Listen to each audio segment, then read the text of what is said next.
All right, so that's quorum for me, and thank you everybody for being here. It's a wonderful time of the year. You know, a lot of students are beginning to put their applications together. I think for students in grade 12, it's this extremely exciting time where everything that they've been doing so far, you know, their grades and their projects and research and everything that you've been up to is coming together now, because now you're really applying to all your dream colleges. So it's really a very, very exciting time for students. And the UK deadlines are some of the earliest deadlines that come in, particularly the Oxbridge deadlines. And I think there are many reasons this year that UK is even more popular than it has been as a college destination.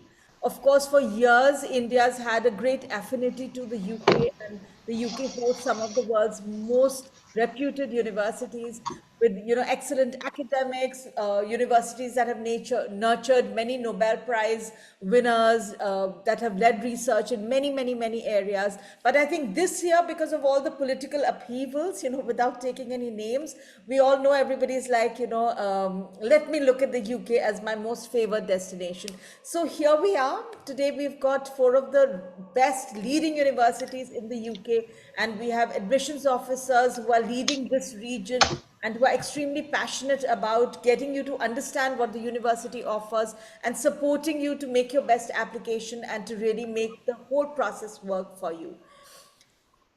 So, a little word about us. I lead a company called I Know Me. I'm Richa. Several other people from my team are here. You may have met some of them. We work with students starting grade 9. We do a lot of in-depth work one-to-one in career guidance, which is really based on self-discovery, as well as a lot of work in helping students choose their best colleges. Our students are studying in leading colleges across India. I always say India first, so that, you know, we are not just a firm focused on making you study abroad. So some of the leading colleges in India and the leading colleges in the UK, in Canada, in the US, in Singapore and EU.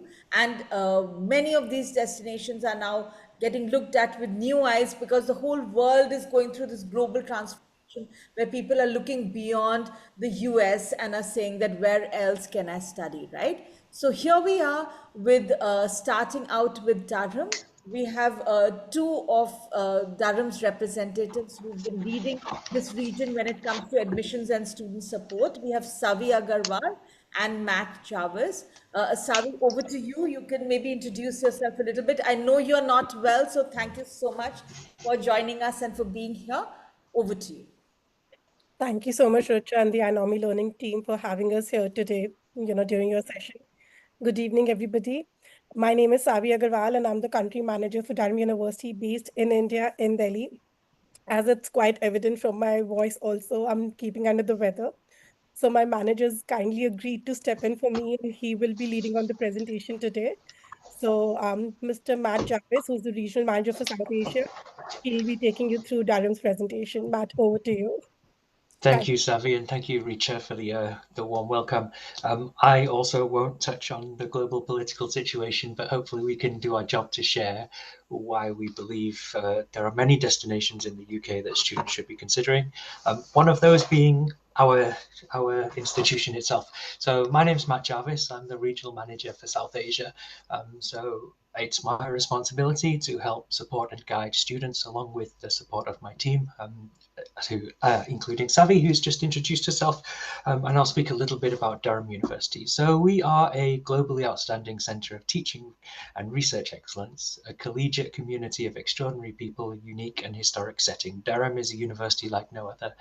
That might sound very much like a marketing tagline, largely because it is, but hopefully through these few slides that I'm going to share, and there are quite a few, you'll understand why we truly believe this to be true.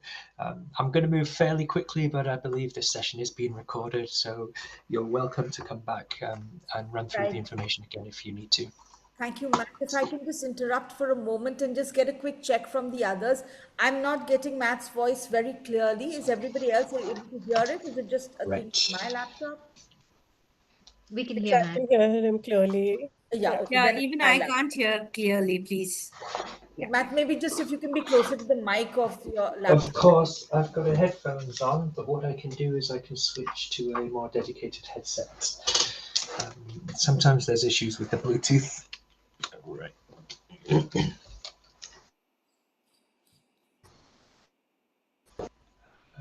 Right. Can you hear me at all? It's working well for me, Matt. Richa, is it better for you? Yes, it's much better for me. Perfect. And I look like a pop star with this thing on my head, so there's that as well. Right, so those of you who might have heard about Durham have probably heard of us because of our rankings, and we're very proud this year, especially because we have been doing very, very well in the rankings, specifically the UK university rankings. We remain a top 100 worldwide university, and we are now in the top 5 in all 3 of the major UK rankings. The Times and Sunday Times Good University Guide 2026 was released just a couple of weeks ago, and they have placed us 3rd this year and moved above Oxford and Cambridge as well. I think it's the first time in 30-something years that Oxford and Cambridge have dropped out of the top 3, replaced by Durham. So that's an achievement that we're very proud of. And on top of those global rankings, we've also been named University of the Year for this year. Again, a fantastic achievement for everyone across the university, and sort of gives you reassurances as students that if you are applying to Durham, if you do choose to come to Durham, you've come to a wonderful university that continues to move in the right direction. So I'll speak a little bit of the history. If you are considering coming to the UK, you will be aware of and you'll know about a lot of the big cities around the UK, London, Manchester, Edinburgh. But one thing I want you to think about is the location that you're going to be based and where you're going to live. 3 years, 1 year for your undergrad or postgrad is a long time to study in the UK. And so you want to be somewhere where you're comfortable. The reason I say this is because Durham is going to give you a very different experience to studying in the big city, okay? We're an old historic city. Our university is the 3rd oldest in England. We were established in 1832. So after Oxford and Cambridge, of the English universities, we were the 3rd, and we're a founding member of the Russell Group of Universities. And as you explore Durham, you will see some familiar places. So our cathedral, which sits in the city centre, has been used on numerous movies as the film set. You might recognise it from the first couple of Harry Potter films. The corridors around Hogwarts were filmed in our cathedral. So where are we? Like I touched upon, we are up in the northeast of England. We are a small city, and there's some benefits of being up in the northeast of England. We have a World UNESCO heritage site in the city centre, again, testament to the history and the culture and the tradition of the city. That's where we have our castle and our cathedral. We are a 3-hour train journey from London. It's almost 3 hours exactly, directly from Durham to London. And the benefits of being up in the northeast is that it's a bit more cost effective. It's very safe and secure city. It's a very student focused city. The population is around 50,000. So if you're coming from one of the major cities in India, it's extremely different. It's around 50,000 people. We have around 22,000 students. So it's a very student centric city as well. So you benefit from that environment. It's much better focused. It places you in a city, in an environment which is much better geared towards focusing on your studies. That's what I was trying to say. At the same time, we're still accessible to the big cities. So Newcastle is about 12 minutes away by train. So if you want to get to the big city for the shops, for the restaurants, for the bars, whatever it might be, that's just 12 minutes away. And Edinburgh is around an hour, 45 minutes. Manchester's a couple of hours away, and London is 3 hours, like I mentioned. So you can still access the big cities, but you get to come back and live in Durham, which is a lovely, beautiful place. And there's also some familiar faces. So a couple of months ago, the King and Queen of England were visiting Durham City because they have a ceremony that they host at the Durham Cathedral. And as part of that visit, the picture on the top left is the King of England actually visiting a delegation of Durham University itself. So whilst we are a small city, we're a medium-sized university, but our stature and our position amongst the education sector in the UK and globally is massive. We're right at the top. This is where you'll be coming to study. You can see the cathedral sticking out at the top. There is a castle just on the other side, which you can't quite make out from this image. Just in front of it, actually, it's quite difficult to see, but it's very small, very peaceful, lots of greenery. I actually cycle to work through this. It's a wonderful way to get around as well. Loads of top class facilities. I can't show you pictures of everything because I only have 20 minutes, 25 minutes with you, but rowing is a big part of Durham culture as well, much like Oxford and Cambridge. We've got an indoor row tag, but also the city hosts this regatta every year. I'll speak about colleges later, but we have 17 colleges, and each college has its own boathouse and its own boat club as well. So you may end up boating, but you'll certainly know someone who ends up rowing. I've spoken about this a little bit, but to give you some context, we are 22,000 students, around 17,000 undergrads and around 4,500 postgrads, and around 32 to 34% of our students are international. So that's what our student body looks like. We're a very diverse community. We teach across 4 faculties. We have arts and humanities, we have a business school, we've got social sciences, and we have engineering and science. And underneath those 4 faculties, we have around 27 academic departments, 19 of which rank in the world top 100. We offer 200 plus undergraduate programs, almost 200 postgraduate programs. So regardless of what field you're interested in studying, it's more than likely that we can offer something for you. To give you an idea, these are the subject areas that we do teach. And again, this is a slide that maybe you can come back to digest, but we have sort of the business and commerce programs, we have law, international relations, we've got social sciences, we've got sciences, including the engineering programs, the computer science programs. And a lot of our education is very much research driven, research focused. So 90% of the research that is delivered by the professors at university is classed as world leading. So there's a 90% chance that you're sat in a classroom learning from a professor who is literally one of the best in the world at delivering their subject. So they're pushing the boundaries of what is understood in their given fields. We're not just teaching the established knowledge, but we're helping to develop new understanding and new knowledge in any given field. And you're in the classroom with these professors, learning from the best in the world. We have a very much internationally designed curriculum. Our curriculum changes every single year when there's activity, when there's changes in the global picture, in the subject field. We are adopting and changing our modules accordingly as well. A lot of our programs have opportunities to travel, both within the UK and internationally. For an example, the business analytics program has been going to Silicon Valley and San Francisco every year. There's an international study trip built into the program. And so you get to experience a lot of this as well. And I think it's on an upcoming slide. Here we go. For undergrad students, our typical degrees are 3 years, but you get the chance to turn your 3-year degree into a 4-year degree and add a sandwich year in industry as a study abroad option.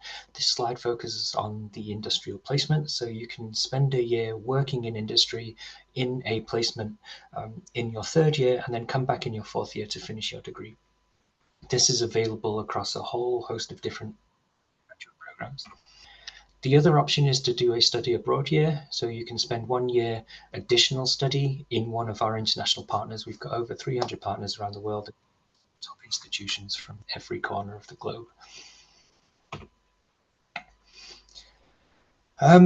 Transformative learning. So we are excellent in our teaching. We've got a whole range of programs that I've explained. The last teaching excellence framework, we got the top award, which was the gold award. Again, testament just to the level and the quality of the teaching that we have.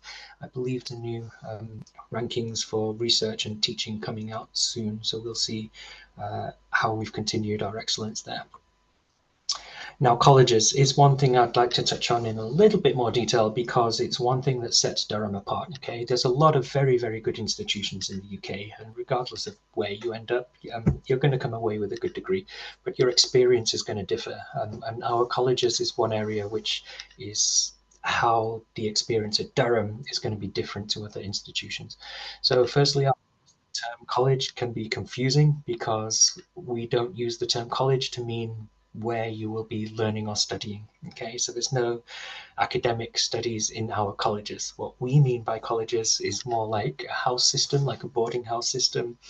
And the comparison that I like to use to make it easy for students to understand is if you're familiar with Harry Potter and the four houses in Harry Potter, each house has its own personality and its own character. They've got their own colours, their own crest. That's very much modelled on the college system of the old traditional universities like Oxford, Cambridge, and Durham. So we have 17 unique accommodation houses, colleges, communities, if you like. So you're not just one of 22,000 students joining the university, you're also joining, you will be allocated membership to one of our 17 colleges, and you're joining a college community within the wider university community. And there's maybe 250 to 650 students living in each of those colleges, and it will play a huge role in your social experience at university.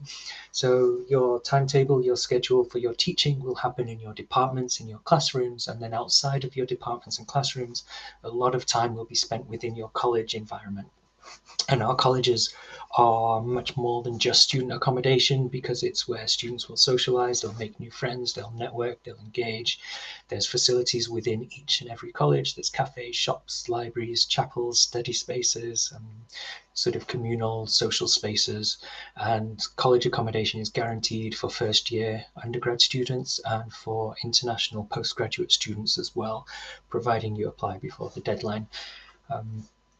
So if you do apply to Durham, you will be invited to rank your preference of college. We can't guarantee that you will get your top choice of college, but most students do get one of their top choices of colleges. So do a little bit of research about the college, how they differ, their location. We have catered and catered colleges. I'm going to stop on this slide slightly because you don't need to absorb all of this information at once. It's available on the website, or you can come back to the recording. But we've got 17 colleges and they differ in many different ways. There's catered, self-catered, they're dotted around the city in different locations, they're different sizes. One thing that all of our colleges offer, which is part of the experience, called formal dinners. Now, a formal dinner is an opportunity for students within a college to dress up smart. So the guys will wear suits and bow ties, the ladies will wear the fancy gowns, and they'll go for dinner in the hall of your college and just have a wonderful time engaging, networking, and enjoying a fancy dinner together.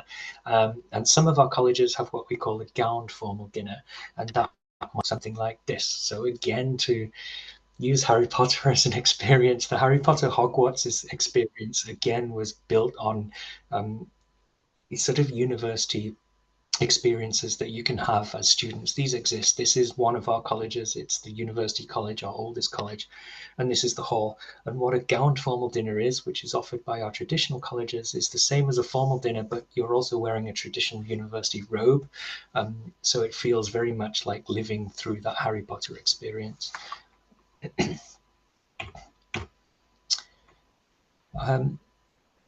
Admissions criteria can depend on varying things. It depends on which program you're coming to study primarily. So again, do a little bit of research about the subject you're interested in because our entry requirements do differ. We set our entry requirements by A-level standards because that's the common curriculum in the UK. So our top programs will require A star, A star, A. There's not many, I think, programs like physics and mathematics. And then our lowest level programs will be A, B, B. That roughly equates to around, it's shifted slightly this year, but it's going to be around 80% to 90% on your standard 12. So that's the bracket of student that we're looking for when it comes to applications to our undergraduate programs. All of our undergraduate programs or all of our undergraduate applicants and applications should be coming through the UCAS system. So we only take applications through UCAS. So You should be becoming familiar with UCAS. Applications for next year have opened already, so you can start to look at your universities and start to make those applications. When you are making your applications, the first deadline you need to consider is, I think it's the 14th of January this year. That is the deadline for equal consideration. So as long as you're applying before the 14th of January, you're giving yourself the best opportunity to receive a decision from not just Durham, but all 5 of your applications. There's no specific entry requirements. Generally, we do need mathematics for the mathematic focused programs, except for the sorry, let me start that again. We need mathematics for the mathematics-based programs, accounting, finance, economics type programs, or we need some evidence of maths for a couple of other programs where it's helpful. No other subject-specific requirements other than the law program where we require students to take an LNAT. So if you're applying for our LLB, we require an LNAT. And then on top of that, of course, we need to see English language. Our English language requirements range from 6.5 to 7 on the IELTS, but we can also take Standard 12 English language at 80% from CBSE, ICSE, and a number of state boards. So factor that in as well. For postgraduate students, applications are super simple. It is online application. You will set up yourself a portal and you apply through your student portal. And we require you to have completed a bachelor degree from a recognized institution. And the score that we require ranges from sort of maybe 55, 60 from the top institutions, up to around 70%. So again, that's the bracket that we're looking at for our postgraduate applicants. MBA, I'd like to touch on. MBA is very popular in India, but we require a minimum of 3 years managerial level experience. So typically our MBA applicants will have at least 5 or 6 years work experience before they apply.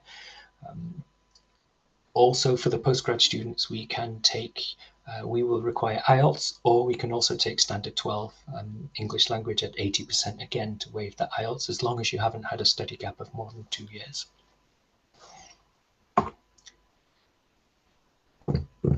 I've jumped ahead of myself. So this is how to apply. So undergrads, I've spoken about UCAS already. Applications are open. You'll be able to find Durham. You'll be able to find the programs that are available. And then through that UCAS process, you will be invited to rank your preference as well of college.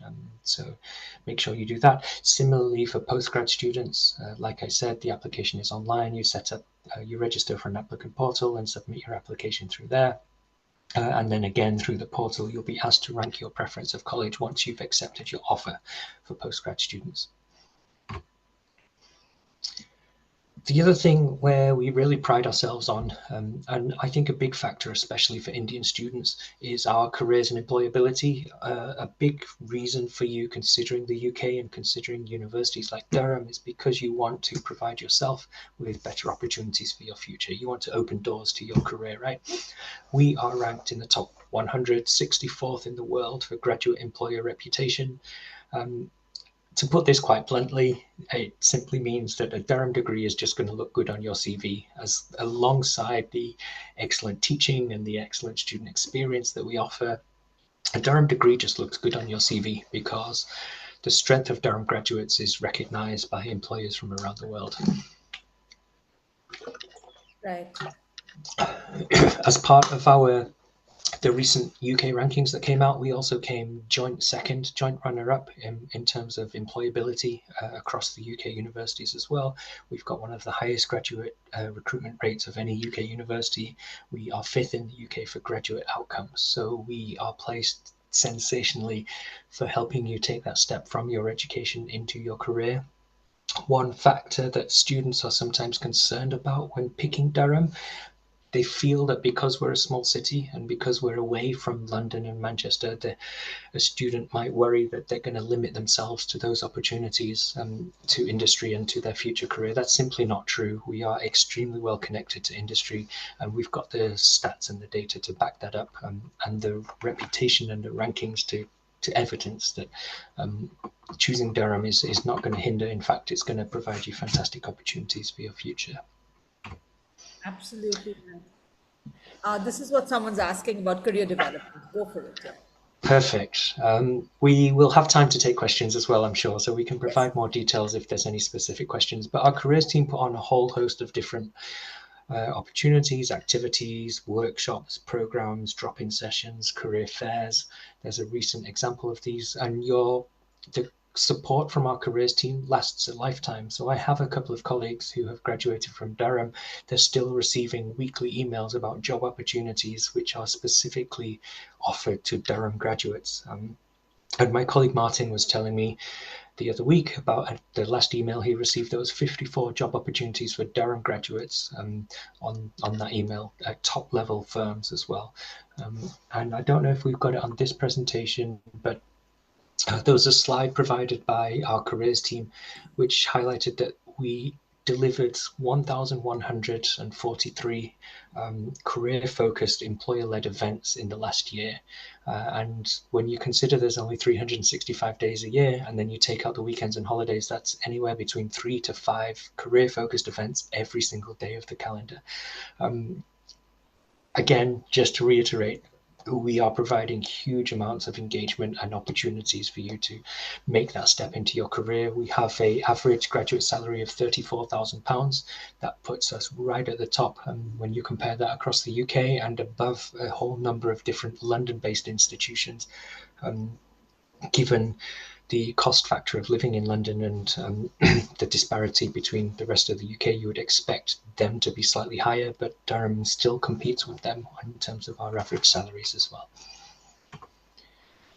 And here's a snapshot of some of the careers and companies that our students have gone on to work for. I think any university is going to have a slide that's similar to this, but it's just evidence that we are placing students in the best positions and the best companies. There's the slide I was talking about, 1,146 employer-led events. Right, absolutely. Life at Durham. So life at university generally is about more than just your education. Education is extremely important, so focus on your studies and make sure that you do well. But it's also an opportunity for you to develop as a person and to explore your interests. We really encourage students to engage in sports, in theatre and music, in clubs and societies. We have a 85% participation rate in our clubs and societies. So almost everybody will be engaging in the wider student experience. We have been ranked #1 for music, for example. We have music rooms in almost all of our colleges. The university owns something like 62 Steinway and Sons pianos. We've been ranked #1 in the UK for sports. We are currently 3rd in the UK for team sports. We came 3rd again in the National UK University Championships this year. We were Sports University of the Year in 2023. And we've recently reinvested a lot of money in developing our sports facilities, which you can see here with the city centre just in the background. So walking distance to the city centre, you've got access to all of these sports facilities.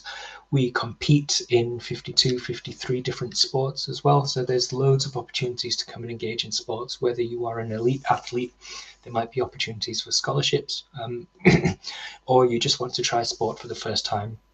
It's an excellent university to come and engage in that. And then, like I touched on theatre and music, #1 in the UK for music. We have 27 student-led theatre companies. They put on 90 student productions a year. There's 84 music societies. We have a very strong history of theatre and music at the university as an extracurricular activity. So any student joining Durham can engage in this. And beyond sports and theatre and music, there's also just clubs and societies. Now, clubs and societies exist at faculty, department, and course level. So a lot of them are very academic based. There's debate societies, there's math societies, there's hacking societies for computer science, for computer programmers. And then there's just fun societies as well. So we have everything down to things like bubble tea and instant noodle. These are just an opportunity for you to engage and network with other people who share your interests. And I'll speak to university support. I think I'm coming to the end of the presentation. obviously every university is going to care about the students and have support networks available for students, especially international students. You're making a big commitment coming to the UK. So we have induction weeks, we have counselling services, we've got academic tutors within your faculties and departments, we've got a chaplaincy for religious support, we've got disability, careers, finance, visa and immigration, health and well-being. We have all of that support network available. I think what sets Durham apart again is to come back to the colleges. You're also part of this smaller college community, and there's support networks available within your college as well. So there's a welfare team, there's mentors within your college, there's a porter who's available, there's staff in every single college who's available 24/7.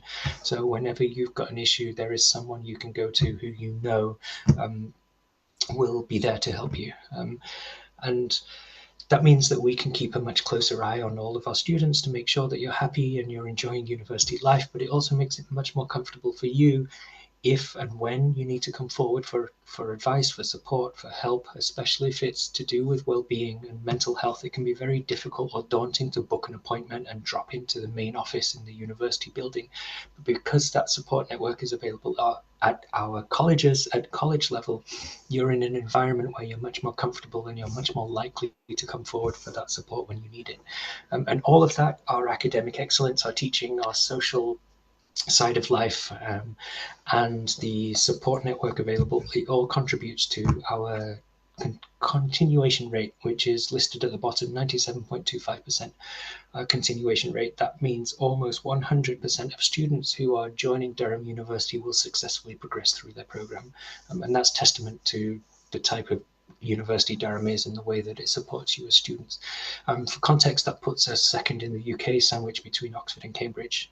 And I don't think it's a coincidence that Oxford, Cambridge and Durham are right at the top, and Oxford, Cambridge and Durham have this collegiate system. Right.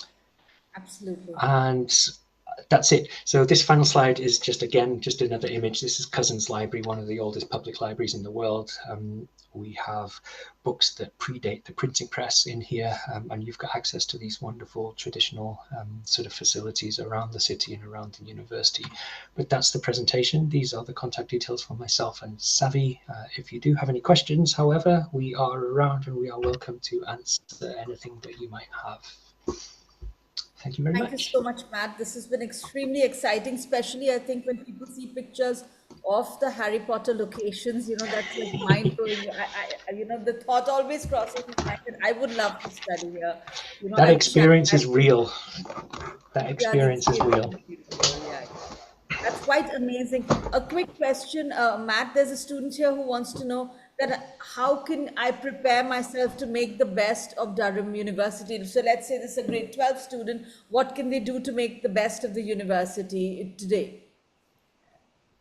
Absolutely. I think the first thing I would advise is, pardon me, is the colleges. So do a little bit of research about those colleges, because each college, like Harry Potter, each college has its own character and personality. It's in a slightly different location.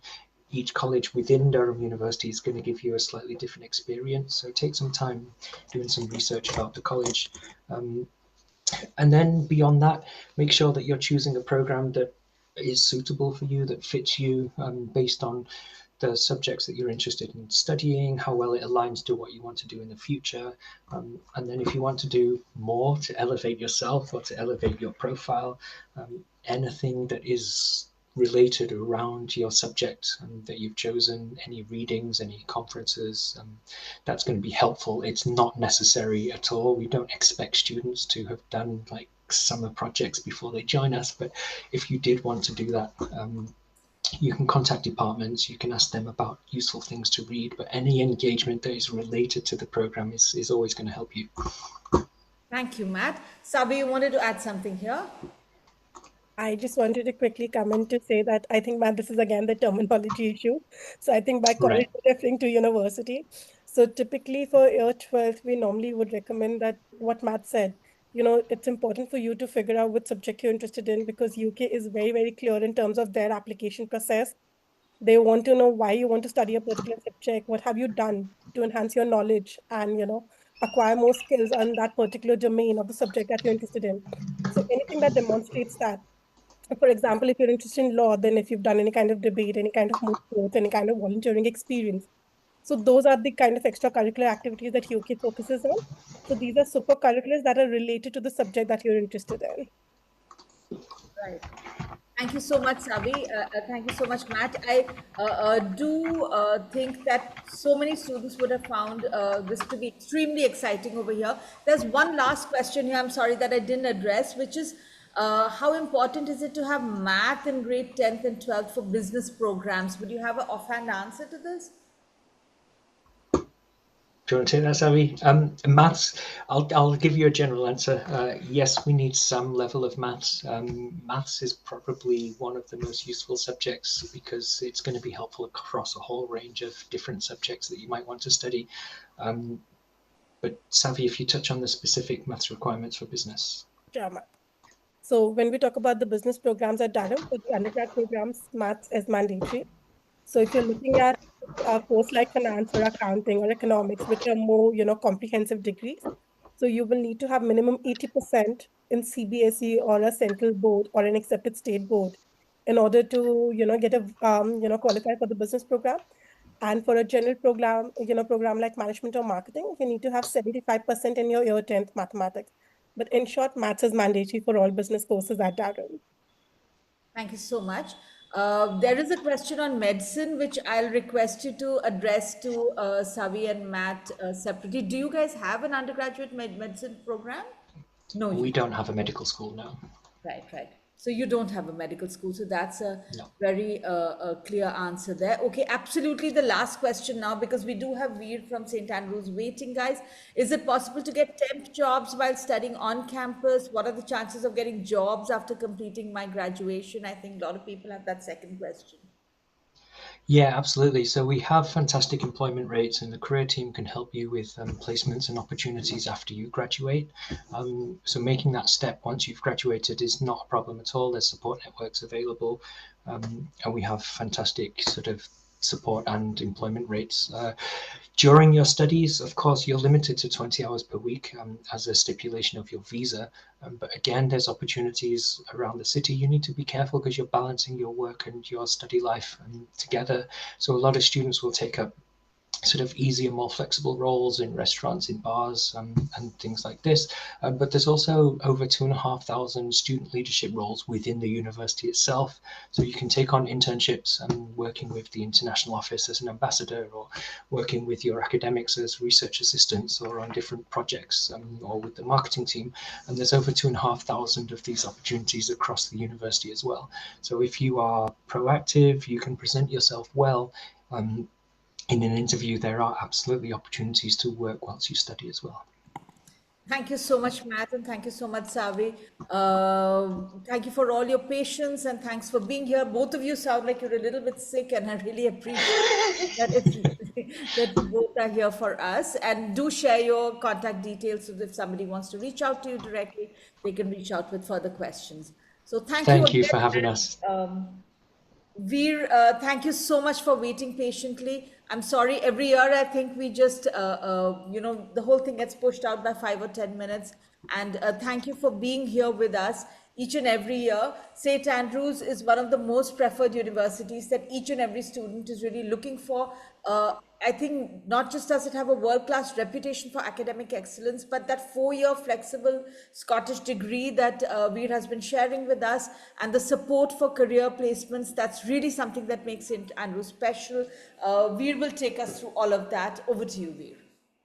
Hi, thank you. Just taking just a quick check. You can hear me? Yes, we can hear you. Okay, perfect. Just sharing my screen. And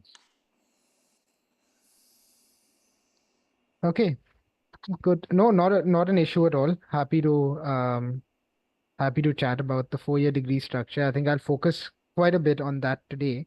So always a pleasure being here with Richa and the team.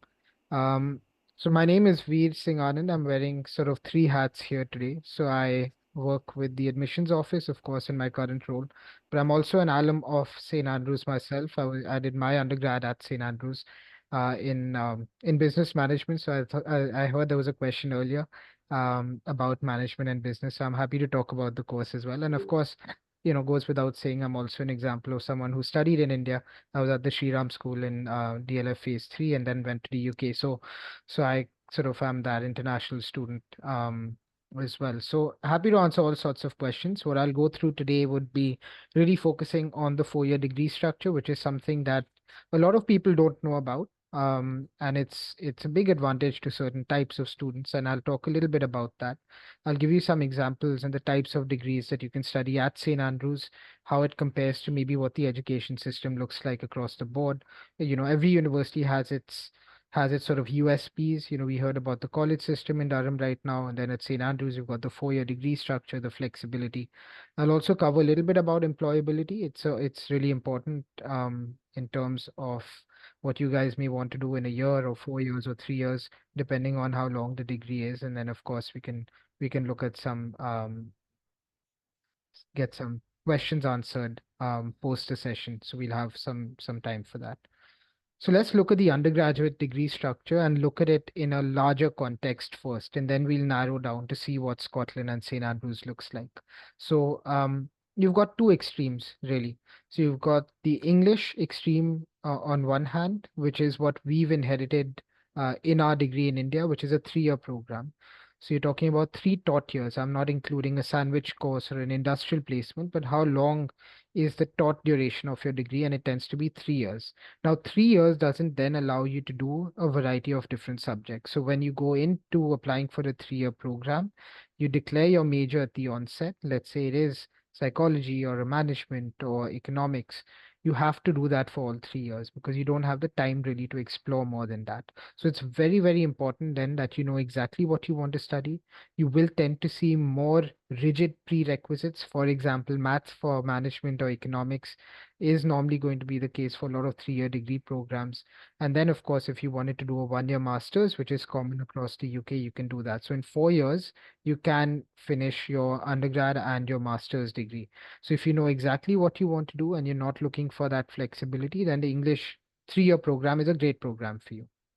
Other extreme is the US, and I won't get into too much detail here, but you've got the liberal arts and sciences, and a lot of them would have a core curriculum. So you'll be able to study a social science with a language and mathematics and English, and you normally have time then to decide what exactly you want to do and declare your major later. You can even go undecided in a lot of different universities, and that's something obviously the counselors can guide you on. I'm not a US university expert, but largely speaking, you've got a lot of that flexibility.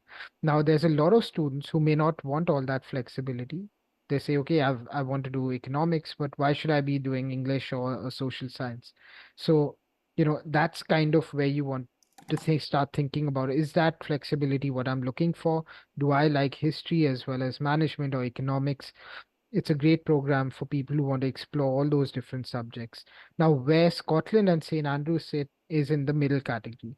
So we don't lock you into one subject. You do need to apply for a subject. That's the UCAS way of applying, but we don't lock you into that subject. So you do have 2 years where you can actually take a few different subjects, try your hand at those subjects within reason, and then third and fourth years when you decide, okay, I want to study economics, or you can actually decide, I really liked economics before I came in, but I actually enjoy psychology as well. Maybe do a joint degree in economics and psychology.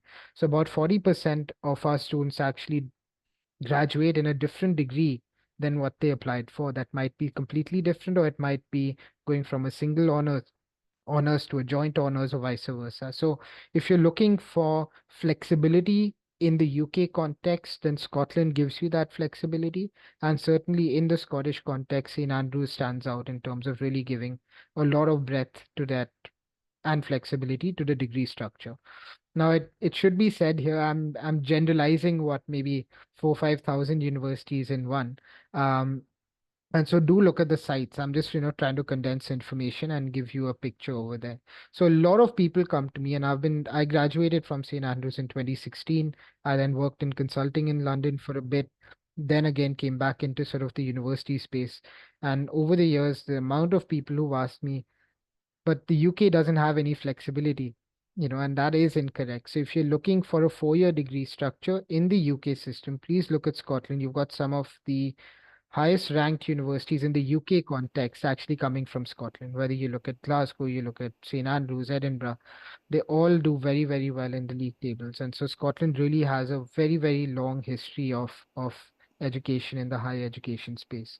So definitely look at that if you're looking for flexibility in the UK context.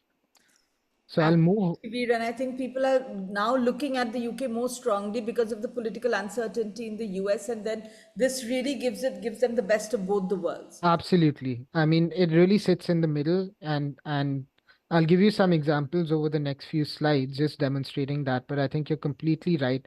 And I think that's not just, anecdotal. I can substantiate that with a statistic. So actually, our largest international pool at St. Andrews comes from the United States. And that isn't a coincidence. So about 17% of our international population is from the States. Because it's a 4-year degree, it's the system is a lot like what they have in the US. So it obviously translates well into that. So if you're looking for that, and that was one of the reasons you were maybe looking at the US and for whatever reason now not looking at it, in the world context, actually, the St. Andrews degree is quite like that. So you can actually pick up a few subjects. Right, Veer. And I'm sorry, I'm going to insert a question here in the middle of your presentation because it's very relevant at this point. Yeah, People are asking about medicine and flexibility. They can I switch to medicine after a year of doing biology? And I believe St. Andrews really has an excellent pathway for that. So, would you be able to yeah, share that? absolutely. So I'll cover that. So medicine is slightly different. So let me actually move on. It might be easier if I can illustrate Right. that in a different way. So we have 4 faculties really at St. Andrews. So very simply, arts, sciences, divinity, and medicine. So divinity is obviously very focused towards biblical studies. It's something we've kept on for centuries. St. Andrews over 600 years old now.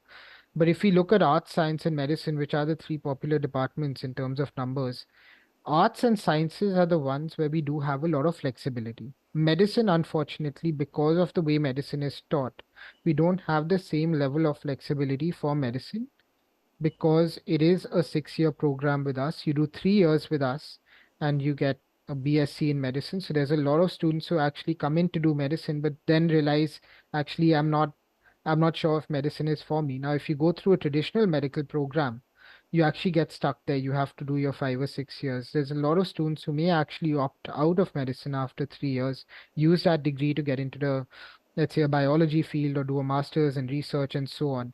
Equally, those who find that medicine is for them, they can actually continue and complete their MBBS. So even in the medicine program, we do have a BSc medicine after 3 years. For those who maybe don't want to continue, they can do that at St. Andrews. But unfortunately, the medicine program does not have the same kind of flexibility that the rest of the subjects do. Just because it's mandated in the way it's done, it's slightly different. So we can take some more questions for medicine. I think it's just a completely different way of reading applications and so on. But for the arts and the science faculties, so all the other subjects that we really have, this is what the degree structure looks like. So assume subject one is what you had applied for. I can give you my own example. I'd applied for economics and philosophy. I took up management. So again, just start noticing the differences that in a 3-year degree structure, you can't do that at all. You have to do the one subject. Here you're being able to do 3. And for 2 years, you can do these subjects before then deciding whether you wanted to actually study one subject or do a joint honors in 2 subjects.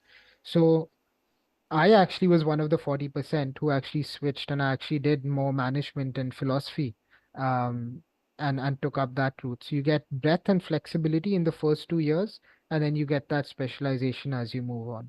So here's 2 examples, one from the arts, one from the sciences. Someone applying for ancient history, being able to take up Spanish and philosophy, and then deciding, actually, I love Spanish and philosophy. So they switched to that. And the degree was then in Spanish and philosophy.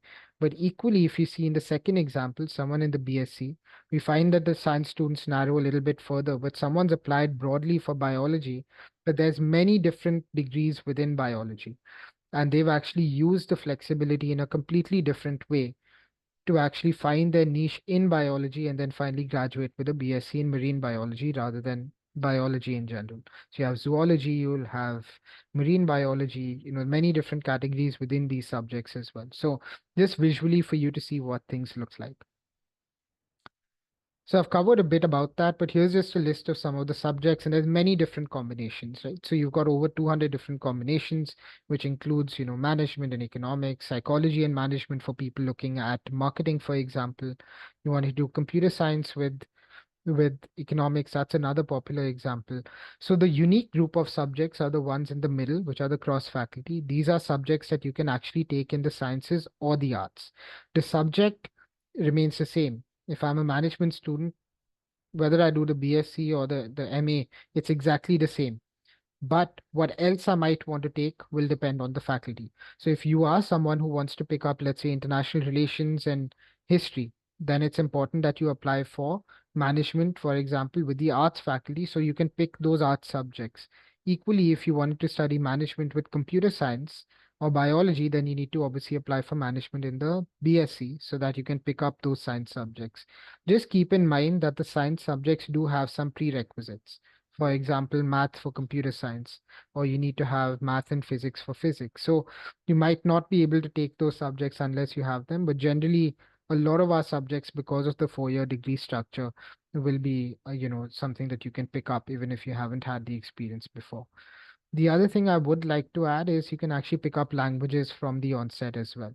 So other than French, whether you wanted to take Arabic, Spanish, and that's something that a lot of people who want to get into international organizations do, is that they actually take up, let's say, in international relations and economics, and they take up a language, which helps put that on their CV and something that's useful for them later on in terms of applying for jobs. So just giving you a picture of the different subjects available. We don't do a lot of vocational subjects, so we're not an art school or don't have architecture, but generally we have a lot of the other sort of foundational subjects. Okay, so I'm just going to condense this in a little bit because, I think the 4-year degree structure is something that's coming up again, very strongly this year as well. Read through some of the points, I've been through them, but really, in my opinion, if you're looking at the 4-year degree structure, I think there's a lot of different reasons to do it. One is, of course, the flexibility. You can still do the study abroad in your 3rd year, so it's not restricting you in any way. But it's also very useful for your CV. Now, imagine someone applying with just an economics degree versus someone who's applying for the same job with economics, but showcasing 2 years of programming in computer science, right? So you have those advantages. You can pick up different skill sets. So you can actually tailor your CV to actually enhance those skills as well. Um, and of course, you can grow and I would say, you're 18, you're still growing, you're still developing your thought process. So 1 year longer in the larger scheme of things actually isn't much, but you can actually grow a lot in those 4 years and through a broad range of skills in different subjects rather than just one. So again, go through some of those. I don't want to waste time, talking about things I've already spoken about, but I think really some big advantages when you're looking at the 4-year degree structure. Right. Again, if I can insert a question about computer science, there's someone who's asking, can I take computer science and electrical engineering together? Does that sound like a possibility? So unfortunately, we're a pure physics school. So we don't do engineering. So if you're interested in pure physics, applied physics, astrophysics, then you do have the ability to pick up, let's say, a physics or a computer science together. But we're not an engineering school. So we're very clear with what we are. And so you look at that. But having said that, I also would reiterate that a lot of times I kind of I'm speaking with students and they sort of say, okay, but I went through your physics program and it's actually very similar to engineering. And that is true. So there is a lot of overlap. So that's something for you to see, whether or not there's that enough overlap for you to actually then do that course. But otherwise, yes, physics and computer science you can do, but unfortunately, engineering is something we don't offer. So you'll have to look and see if that's something that you really want to do Absolutely. and then look at it. Yeah, yeah, yeah. Okay, so I'll quickly sort of go through some of these. Of course, you've only got really 4 of the leading UK institutions here for this session today, but we do very well. I mean, looking at last year, we were the first university to actually beat the Oxford Cambridge monopoly at the top of the rankings. So the last few years, we've been number 1 in the UK. This year, I think we're number two. We're still ahead of Oxbridge. We're behind LSE in one. Depends on which ranking you look at, but we're always in the top bracket, in the top 4 or 5 in the UK, and obviously been number one in the last few years. But what's really important for us is actually the National Student Survey. So we do very well, and not just for a year, but actually, if you look at the last decade, we've really been at the top most of the years when it comes to student satisfaction. And so, even though we're not in a city, the kind of community, the kind of safe and comfort that we create for our students actually leads to them being very, very happy when they're at St. Andrews. And that's because of the fact that you're close by to everyone. You don't need to take a train, you don't need to worry about taxis. You can walk everywhere, cycle everywhere. You have lots of clubs and societies and so on. So we find that students are actually very happy with their experience. And lastly, just a little bit about St. Andrews. I'll then talk about some of the careers and entry requirements. But we're talking about really 600 years of amazing history and tradition, and I always talk about this in a slightly different way. We're in a very sort of complicated world political scenario. I went to St. Andrews in 2012 when the post study was removed. 2 years later, I was part of a Scottish referendum. I could have been in a different country. And I graduated on the morning of Brexit, and Boris Johnson was actually in the audience because his daughter graduated in my year. And so, politically things change, but when you've got universities that have stood the test of centuries and test of time, they always take care of their students and they always make sure that the quality of education that you're getting is right up there. So the town is about 22,000 residents and then about 10,000 students. We're a majority undergrad university, so about 7,000 students are undergrads, represented from everywhere really. Um, and what we really pride ourselves on is small class sizes. So if you are at St. Andrews, there's no way you can hide. You do get to know your professors, they get to know you, they'll know your names and so on. Classes are very small. You'll have lectures, tutorials, group work, a lot of the older way of doing things. And it's really nice to be part of, cobble streets that you've had royalty and Nobel laureates walk through. It's a very special place to be in. So I'm going to go through this. This isn't really something you don't know. This is common for everyone, really. The only bit that isn't common for everyone is that we do recommend if you're applying from India that you try and apply before the 30th of November. You can apply after that, but it tends to get very competitive. So if you're seriously looking at being competitive at St. Andrews, then try and apply early. And of course, you've got, the same kind of information that you'll put through in the UCAS for all your other choices. But I just want to stress at St. Andrews, we do look for a slightly more academically written personal statement. So evidence of reading, really reflecting, connecting the dots together. There's a new personal statement format, but we've actually put out a whole page on our website which describes what we look for in the new format. And so that's maybe something that you can read through and make sure that you cover some of those bits. It might be common to others, but equally there might be some differences when you're looking at writing a more academic piece of work. Thank you so much, Veer. I know you had very little time and you rushed through the whole thing. Would you Yeah, have time to take a couple of questions? sure. You want me to skip through the rest? I thought you had a 5 p.m. hard Yeah, stop. I'll That's I'll why I take was, I'll just quickly go through yeah, this and sure, then take please. on a Yes, few yes. questions. That But would you can find the grade requirements, of course, on the website. So every subject will be different. But largely for a lot of competitive subjects, we are looking at about 90 to 93% in the Indian boards. Otherwise, of course, 38 in most subjects for the IB over there. The bit I will spend a minute on is tradition because it is something that's a big part of St. Andrews. So you do have these centuries old traditions, whether it be, walking through the pier or the May Day, or actually having academic families where third years adopt first years. So a lot of tradition when it comes to the student experience. So I mean, I was there for the last bit of the Durham session, and I think there was a lot on careers. I have to say, that's quite common with a lot of the top universities. So I can put down something in the chat box if you wanted to see what career opportunities we have. And we also do something like Coffee Connect. We do things like where alumni connect with current students, helping them out in their journey and so on. So there's a lot of different activities, and I think a lot of what they had said is common to us as well. So you would have that. I think look at more of the academic experience, the subject, I think in terms of careers, a lot of the top universities would have similar offerings in that sense. And lastly, that's a good sort of day at St. Andrews. So, you get a sense of what it looks like. We're by the water, we've got the golf courses, stunning place to be. And a lot of the universities spread out in that central part of the town. So you don't need to actually um, commute a lot. A lot of the main university happens to be there.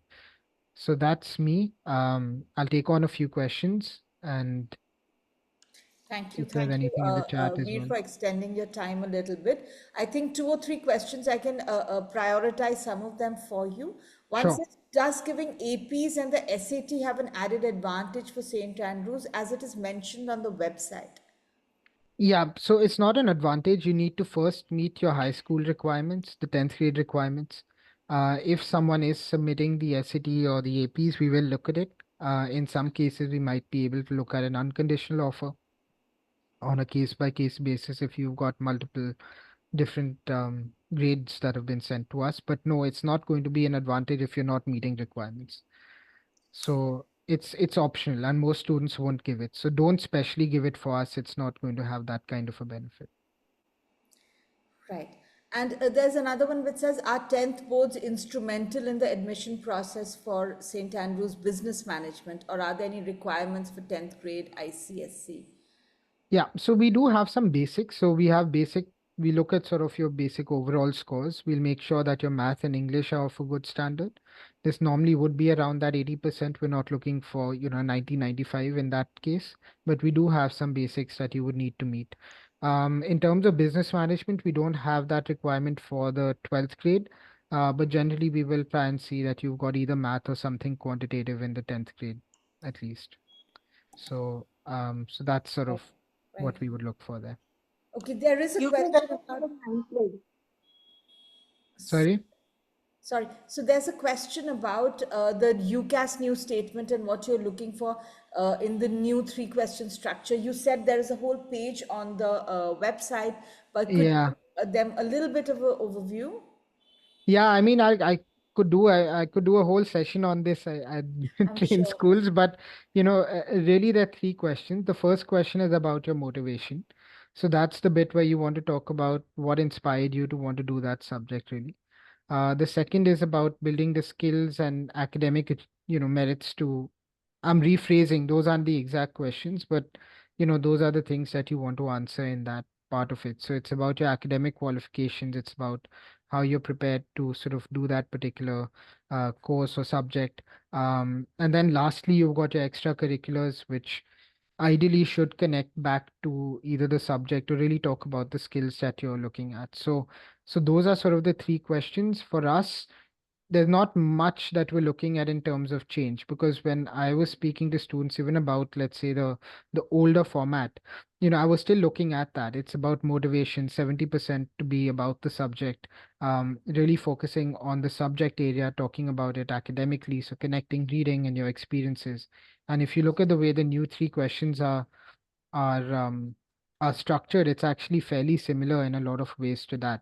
So what you're looking at, if I'm not wrong, exactly what those subjects are, those questions are, it's why do you want to study this course? So motivation. You're looking at how your qualifications or studies help you to prepare. So again, you're talking about the skill sets, you're talking about your ability, you're talking about, okay, what do I actually need to be, a good student at this particular subject, subtopics. Here you can talk about other academic courses you've picked up, for example, how those skill sets improved you and how is it going to help you prepare. And then lastly, the question, like I said, is preparation outside of education. So experiences that have been useful. You can talk about leadership, you can talk about different courses you've done, you can talk about being part of different clubs and societies or internships. So again, there's no right or wrong in terms of where you want to put a particular experience, but it's where you think that really fits in and how you're tying it into other stuff. So I always say, it's not a cover letter. Please remember that. It's about picking those 4, 5 really strong examples of things you've done related to the subject, putting it into your personal statement in a cohesive manner, and then building an argument around it. So does it connect back to reading? Does it connect back to something you've done? What's your thought process? Being reflective is really important as well. And so that's just a quick, I mean, I really couldn't give you a more quick overview of Right, what we right. looked for. That was brilliant, actually. I'm quite impressed with how quickly you really covered all the three questions. Thank you. Veer, if you don't mind, I think there are many medicine questions. I'll try and summarize them. And that's absolutely the last question. Sure. We held Veer back beyond his time. So, one question is that which are the two places that the degree is split between? Then there's a question on the UCAT scores. Is there a cutoff? Right? And how many international student seats are there? Those are the Yeah. three questions. Okay, so I'll answer the easy one first. This does change a little bit from year to year, but I would say normally 20 to 25 seats for international students. So it is very small numbers we're looking at. We invite about 600 people for interviews. And there is a change to the UCAT this year. So if the UCAS scores are slightly different this year. So again, we're waiting to see where that sort of comes in. But I would say if you're around 1900 to 2000 and above, then you should look to apply. That's probably going to be sort of the lower end, but that's, I'm assuming for this year, given the changes, it might be okay. And if you're talking about where the other 3 years are, it depends on how you perform. So we do give you a preference to choose where you want to be, but a lot of the international seats tend to be in Manchester or Edinburgh. But there's other options which have some smaller number of seats, but I would say Manchester is where a lot of the international students would go. Great. Thank you so much, Veer. And Thank I've put you. in a link. So because I saw a lot Yes. of questions on medicine.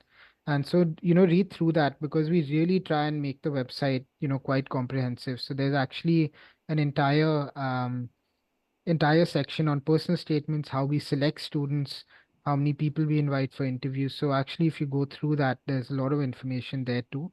If not, you can always email the medical school. They'll get back to you and in how they sort of select students as well. So.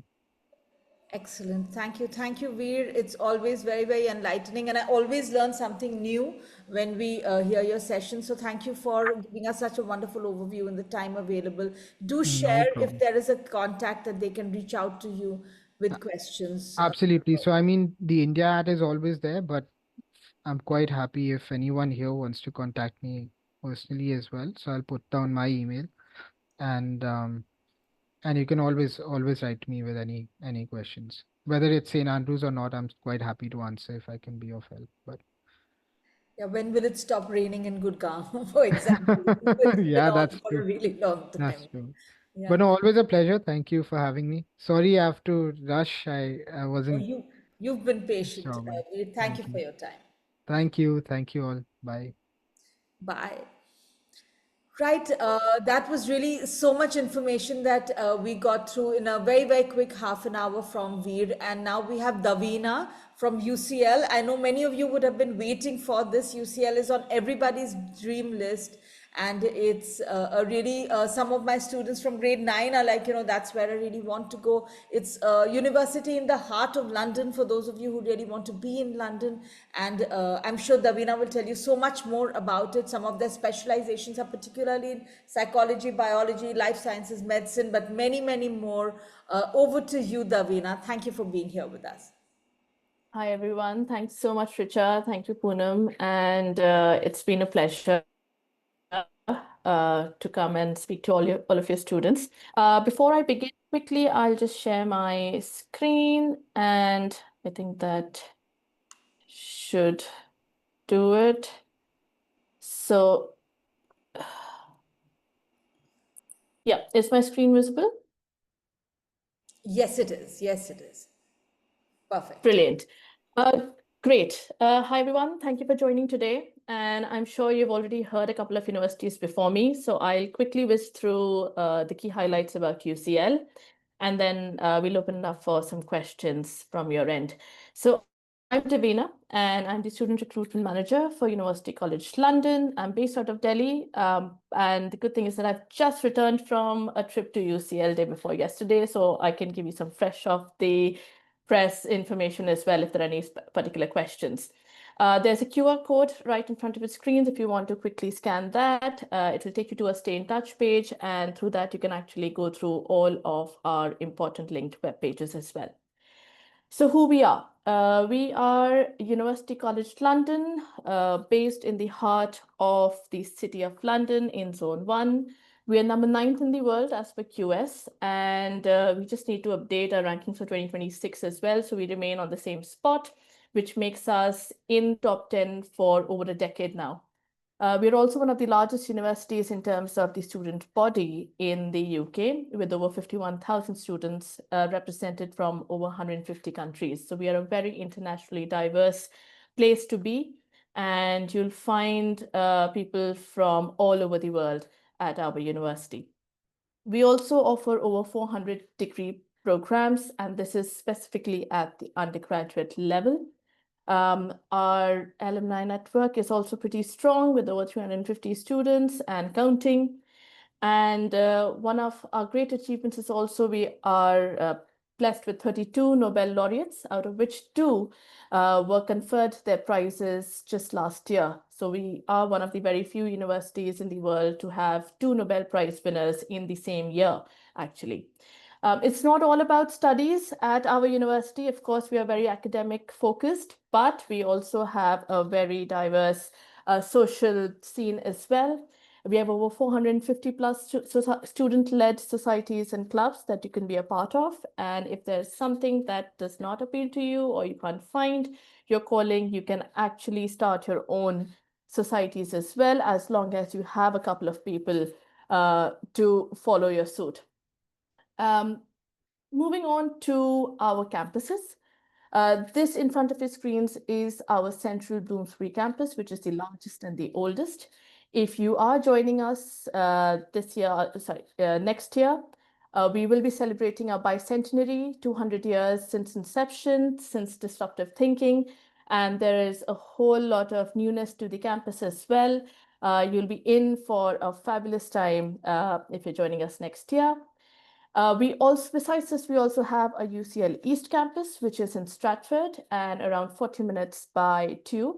Our UCL East campus houses all of the new interdisciplinary programs, our cultural center, and our laboratories and robotics center as well. And then finally, we also have our third, well, not a campus per se, but our School of Management, which is based out of Canary Wharf.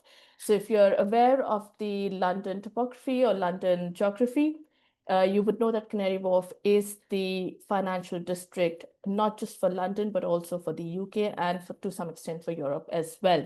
So we are based right in the heart of where all the financial action takes place. And again, that also is around 30 to 40 minutes by tube. Our Bloomsbury campus, in terms of reachability and accessibility, is just a 7-minute walk from the Euston station, and King's Cross is under 20 minutes walk, depending upon which campus, which building you are based out of. In terms of what we have to offer, so the 400 plus degrees that I was talking about in the previous slides, they all sit under these 11 faculties. We have something for everyone, I would like to say. It's easier for me to tell you what we don't offer at our university, and that's basically all of your creative degrees like fashion, arts, design. We also don't do anything to do with luxury or tourism management, culinary arts. And in terms of engineering, the only thing that we don't offer is aerospace or aeronautical engineering as of yet. Besides that, our built environment, which is the School of Architecture, is ranked number 1 in the world. Our Institute of Education, IOE, is also ranked number 1 in the world if you're interested in degrees like in education with psychology, and at the master's level for PGCE and teacher training programs. Our School of Law, our psychology, which is under our Faculty of Brain Sciences, they're all ranked in top 5 or and top 10 in the world, depending on which rankings you are referring to. Our medical sciences program offers both clinical and non-clinical programs. I just joined the session when Veer was speaking about medicine. So just to answer those questions as well, we do have around 24 seats for international students. UCAT is a mandatory requirement, and we are looking at high scores within your CBSE ISC within Bio and Chem. And if you're coming from A levels or IB, we would want to see both Bio and Chem in your subject choices at HL or as one of the A levels. Talking about what we are looking for, I always start off by saying that, yes, this does paint a horror show for a lot of students when they look at the entry requirements that we are asking, and we are very, very strict. And we are also very specific about individual subject scoring as well. Having said that, I also add the caveat that we may look impossible, but we aren't. It's difficult, but if you are driven, if you're passionate, and if you really paint a really good picture through your SOP and our entrance test, there's nothing stopping you from joining us as well. So just to give you a brief outline in terms of entry requirements for A-level students, our most competitive programs will ask for at least A star, A star A to ABB. ABB again is for very rare courses. Our most popular programs are economics, computer sciences, law, psychology, engineering is picking up as well, especially from the Indian market as well. So all of these will ask for at least 1 or 2 A stars, and the A star specifically has to be in mathematics for most of our programs. If you're coming from an IB diploma background, average entry requirement will be somewhere around 39 to 40. Competitive offers are given out at 41, 42 as well. But you'll see a general range for minimum requirements somewhere between 34 to 40. We also put in a HL minimum requirement, which will generally be between 16 to 20. Our popular programs like economics, computer sciences will ask for at least a 18 or a 19, depending upon which course you're going for. And again, in this, we are looking at math to be at HL. It could be AA or AI. We are not fussed about that, but you need to score a 7 in your math HL subject. That's a non-negotiable ask for majority of our programs, unless you're applying for one of the social side, like literature or arts and humanities, sociology, those kind of programs. But then again, please do check our course pages very carefully wherever there's a subject-specific requirement. If you're coming from one of the national curriculums, CBSE or ISC, we are looking at a high score of somewhere between 4 subjects, 95 each, and 190 to 4 subjects, 85 each to 190. Now, that's the range that we are giving you. However, depending upon whichever course you're applying to, you will get a very specific condition on your offer letter as to what you need to score, and that score needs to be exactly what we are asking. So again, in this, maths has to be at 95, and depending upon whatever subject you are going to study, the allied subjects like physics or chemistry or biology or whatever that is you want to study has to be at 95 as well. One of the most common questions that we get is that what if a student scores a 94 in math and a 97 or a 99 in physics for, say, for instance, for a CS program or an engineering program? We will still reject you because you are not meeting the criteria of 95. All right, so you could have one subject scored less and the other subject be a perfect score, but we will still not give you an unconditional offer. So please make sure that your individual subject score requirement is being fulfilled as per the conditions that are mentioned to you. We do ask for portfolios, test and selection tasks, depending upon which program you're applying to. And I'm going to cover that in the next slides because we have introduced new tests for this year. We also are one of the few universities who do not give an English language test waiver. So IELTS will be a mandatory requirement for us. What I generally recommend students, if you are a CBSE ICSE student, please do take your IELTS. You could wait until you get an offer from us. And then if you're getting an offer, it will be mentioned on your condition, and then you can take the test and fulfill that requirement. If you're coming from an IB or an A levels, we may be able to waive off, but then again, we do not guarantee for sure. So hold on till you get your till you hear back from us in terms of conditional offer. And then if there's a condition for IELTS, you can always fulfill that and then get an unconditional offer from us. Coming to our selection tasks, tests, and interviews. So a couple of our schools require a portfolio. One of them is architecture, media, and the Slade School of Fine Art. Generally for portfolios, you don't have to submit it at the time of application. You put in your UCAS application, and we'll then basically get back to you requesting for a portfolio. You need to submit or upload your portfolio within 2 weeks of receiving that email, and then we'll tell you the next steps if you are selected. In terms of tests, for medicine, UCAT is mandatory for us. For law, LNAT is also mandatory for us. We do not give you a standard, like a benchmark as to what's a good score, because both of these tests work on a cutoff kind of basis, wherein it depends on the talent pool each year as to what the average scores are, and then we publish what we are looking for. All I can say specifically for LNAT is the fact that the MCQ part is digitally evaluated, whereas the writing section comes to our Faculty of Law, and they review the essay. So you need to be very thorough, and you need to have really strong writing skills for LNAT. So do refer to sample essays and get in touch with your seniors who may have cleared law at our university, or you can get in touch with our student ambassadors. Again, links available on our website to basically get in touch with them and just have a general chat to understand how their LNAT experience was. UCAT, since the system has changed this year from 3600 to 2700, we do not know what a good score is, so I won't be able to answer any of those questions as to what a good score for UCL will be right now. But yeah, we are hoping to receive those queries.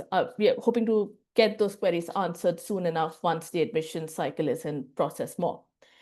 I'll cover the new tests. So we are starting to ask for TARA, ESAT, and TEMUA. So I have a separate slide for that. But just before that, I'll come to interviews as well. Interviews are a mandatory requirement for MBBS, which is MMI, and that's for all universities wherever you're applying to for MBBS. Our Slade School of Art and Architecture, Bartlett School of Built Environment will also invite you for an interview if you are selected in the application stage further on. So more information for that will be available on our website, or if you are shortlisted and if you do get an email, it will all be self-explanatory, what to expect and how to go about it. Right, so new tests for 2026 intake. These are the only courses, the ones that you see in front of the screens. These are the only courses that are asking for a test this year. If you're applying to anything else, you will not be asked to take any test. ESAT for us is only being asked by EEE, our Electronics and Electrical Engineering department. TEMUA is only required for our economics program. And for our CS, management science, and a bit of the social sciences, a few of the social sciences degrees are asking for TARA. Now, TARA is a brand new test this year itself, and the first sitting is in October. The second sitting is in January. The only information that we have right now is that it is going to be an MCQ styled test with basically checking your knowledge of mathematical concepts and logical reasoning, and there will be a writing section as well, which will not be evaluated, but will come to the department, and then they can have their own subjective review of whether you are passing the writing test or not. There are a couple of sample papers on the UAT UK website, so University Admissions Tests UK. So I would definitely recommend you all to visit the website and get a sense of what or how the TARA test is going to be. Students who are applying this year, a lot of them have come up to us asking that what's the good time to sit. It's up to you. If you want to get done with your testings early on, then take the October sitting. If you want to wait and see what the first experience is like from other people and get some reviews online, wait until January and take the January sitting. You won't be late because the test scores will come to us directly. Just make sure that your application has been submitted before the application deadline for us, which is 14th of Jan for 2026, because we follow the equal consideration deadline for us. Another very common question that we get, because I generally travel with Imperial, is that we are asking for TARA for a computer science program, whereas Imperial is asking for, I think, TEMO or ESAT for the computer science program. You will need to take both the tests if you are putting both UCL and Imperial on your UCAS application. You do not have a choice. Whether if you have taken ESAT and we're asking ESAT for EEE, we will not look at ESAT for computer science or for any other program. So it is very subject specific and test specific. Whatever each of your university course choices are asking, you need to sit all of those tests, unfortunately or fortunately. Great, and this is one of my final slides, just to give you a sense of fees and funding for Indian students. We are looking at an average cost of somewhere between 25 to 50,000 pounds a year. This is slightly revised for 2025 and 2026. We'll know more shortly, but yeah, it won't be much different. In terms of living costs, it remains the same as per government standards, but we recommend you to have around 17 to 19,000 pounds a year if you want to live comfortably in London. Part-time work, of course, is allowed, and you can work up to 20 hours per week. You can look at funding from Indian institutions or state governments or Government of India if you are finding those opportunities. In terms of UCL specific scholarship, we only do one, which is the UCL Global Undergraduate Scholarship. It is, it is a fully funded scholarship. There are 23 awards in total, which give you full tuition fees. And then there are 10 which award full tuition and living maintenance. But just to let you know, we only have around 3 places for Indian students at in the scholarship. And that brings me to the end of my presentation. I'll stop sharing my screen and I'm open to any and all questions. Yes, of which there are so many right here. Yes. Before I plunge into some of these, I just want to ask you about, with the new UCAS and the new personal statement, Yeah. what guidance would you like to give the students on how to handle those 3 questions? Because some students are writing one whole statement and then splitting it between the 3 questions, or does one need to write it very specifically for each of them? So my advice to students is basically that you need to first prepare a mind map. I know it's difficult to answer 3 questions and the character limit remains the same. And I think the starting point for all students needs to be, you can create a mind map of what all do you want to include in each of your in your statement of purpose as a whole, and then start categorizing as to what fits best in each question. Do not replicate your answers. I know a lot of stuff can be placed into all 3 or one of the 3 sections, and it's basically an overflowing statement that will be formed. But try and avoid repetition. Be very cautious as to what you're including in which section. As we mentioned, the first 2 questions are basically about your academic qualification, your motivation, and your drive for whatever you're doing. And the third question is all about what you've pursued outside of academics, but relates to the program that you're going to apply for.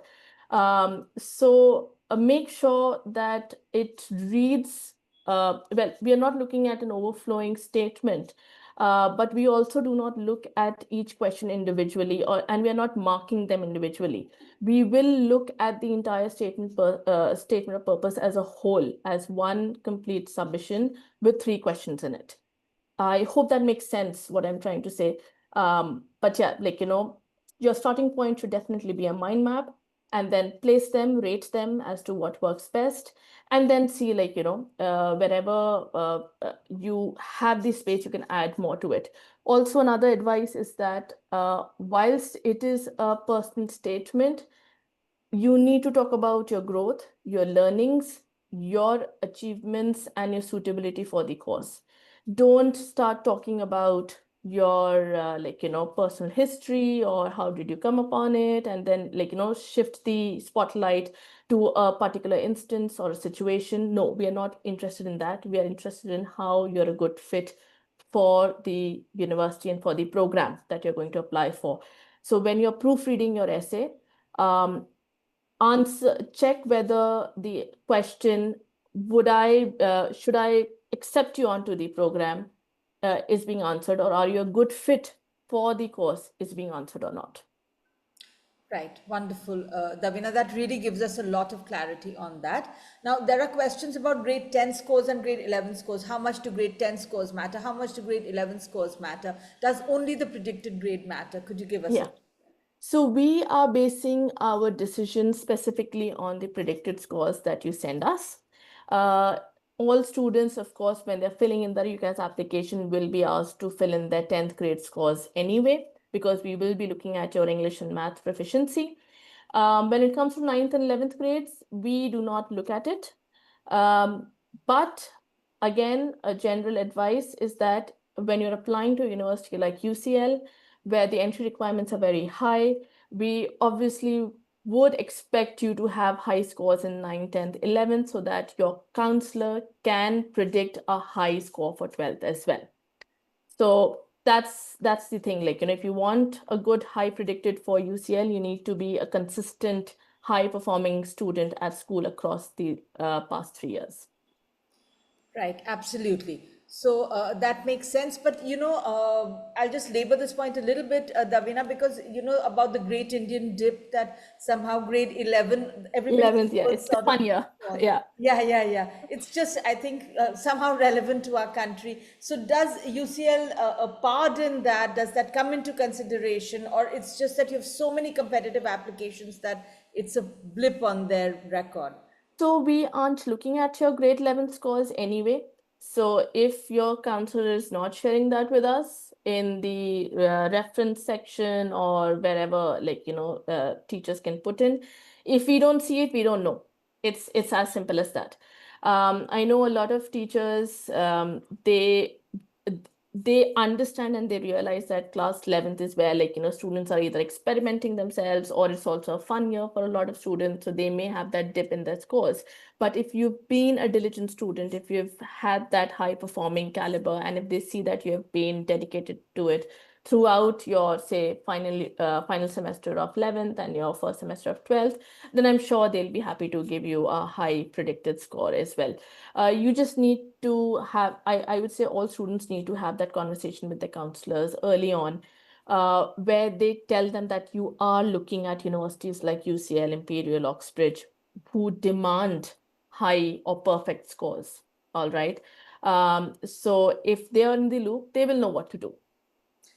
Absolutely. That's a lot of guidance for students who are worrying about this. Here I have a question about A levels, saying, does a student finishing A levels in grade 11 with A star through 3 series considered less or more favorable to a student getting A star in a single series in 12th grade? We are fine with it.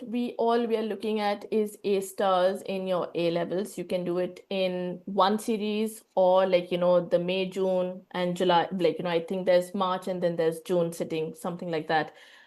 So we are fine with it as long as you are able to provide us with the predicted scores and the actual scores come not before until August. So that's the last window for you to showcase your results to us for A levels.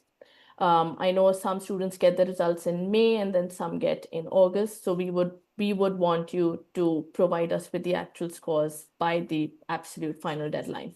That's it. Thank you, Davina. There are a couple of medicine-oriented questions. I know you did answer a lot of that. The question here is, for medicine, are you looking at grade 10, 11, and 12 scores, or all three? Again, same for medicine as well. We are looking at your predicted for 12th and your 10th grade scores when you're uploading that onto your UCAS system. Nothing else. Right, and it says that, can you share the UCAT score requirement last year out of 3,600? So last year out of 3,600, I think the average was 3050. 3050. Yeah, there is information. We have now published the information on our MBBS pages. So please feel free to just check that. And again, there's a disclaimer that this is just what was done last year. This year, even if you take an average or a mean of the score, now that it's 2,700, we cannot guarantee that the same average or mean will work this year as well. Right. So there's an architecture question here saying if there is any change in duration of part 1 and part 2 for architecture. Would you know about that? Change in duration, like how, if you could just be a I'm bit not more quite precise. clear about that. Also, Rachna, if you can just clarify what that question means, or maybe you can write to Davina later, and she can connect particularly with that school and answer your question over here, right? Yeah. So good TMUA score. She already said that we don't really know. Yeah, for TMUA ESAT, again, because it's the first year that we are running, we don't have a benchmark. But I know a lot of students have been quite cheeky in asking whether it's the same as Imperial or anything. So I'm like, Imperial needs a perfect 9. And I'm sure we'll be around that benchmark as well.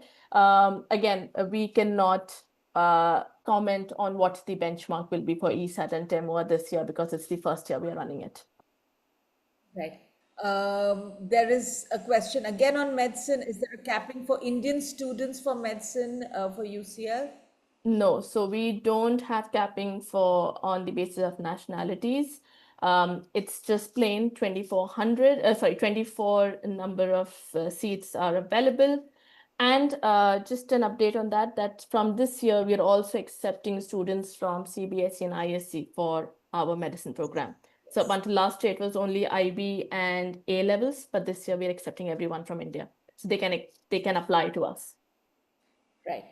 Absolutely. So I think that a lot of questions have been answered. I'll just go with 2 last questions now, Davina. Thank you for your patience. No One worries. is on a gap year, saying that, what about a student who has a gap year and work experience? Does that affect, the grade levels that they want? How do you look at the gap year?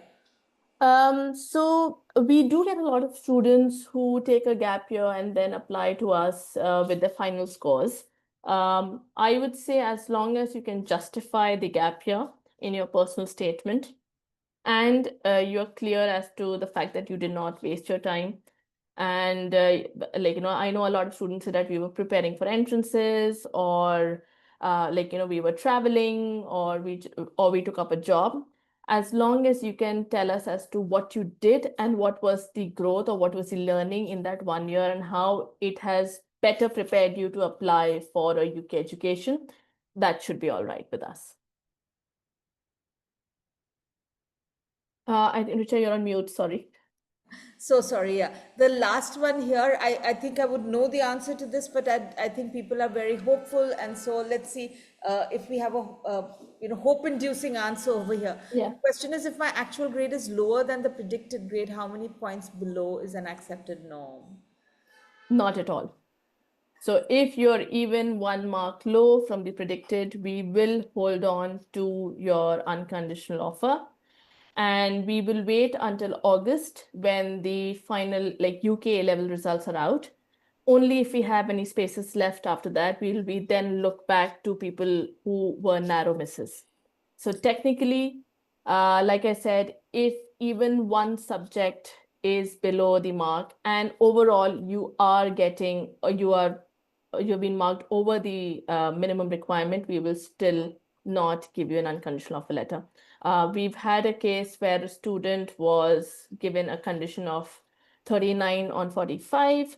They scored 43 on 45, but had a 6 in math for an engineering program. We did not give them an offer. So that should make it clear, I think. Right, but I think, Davina, here there is some confusion about the question that are they talking about predicted grades or the condition? So I think that so long as if they're meeting the condition, if they don't meet the predicted grade, that should be all right, right?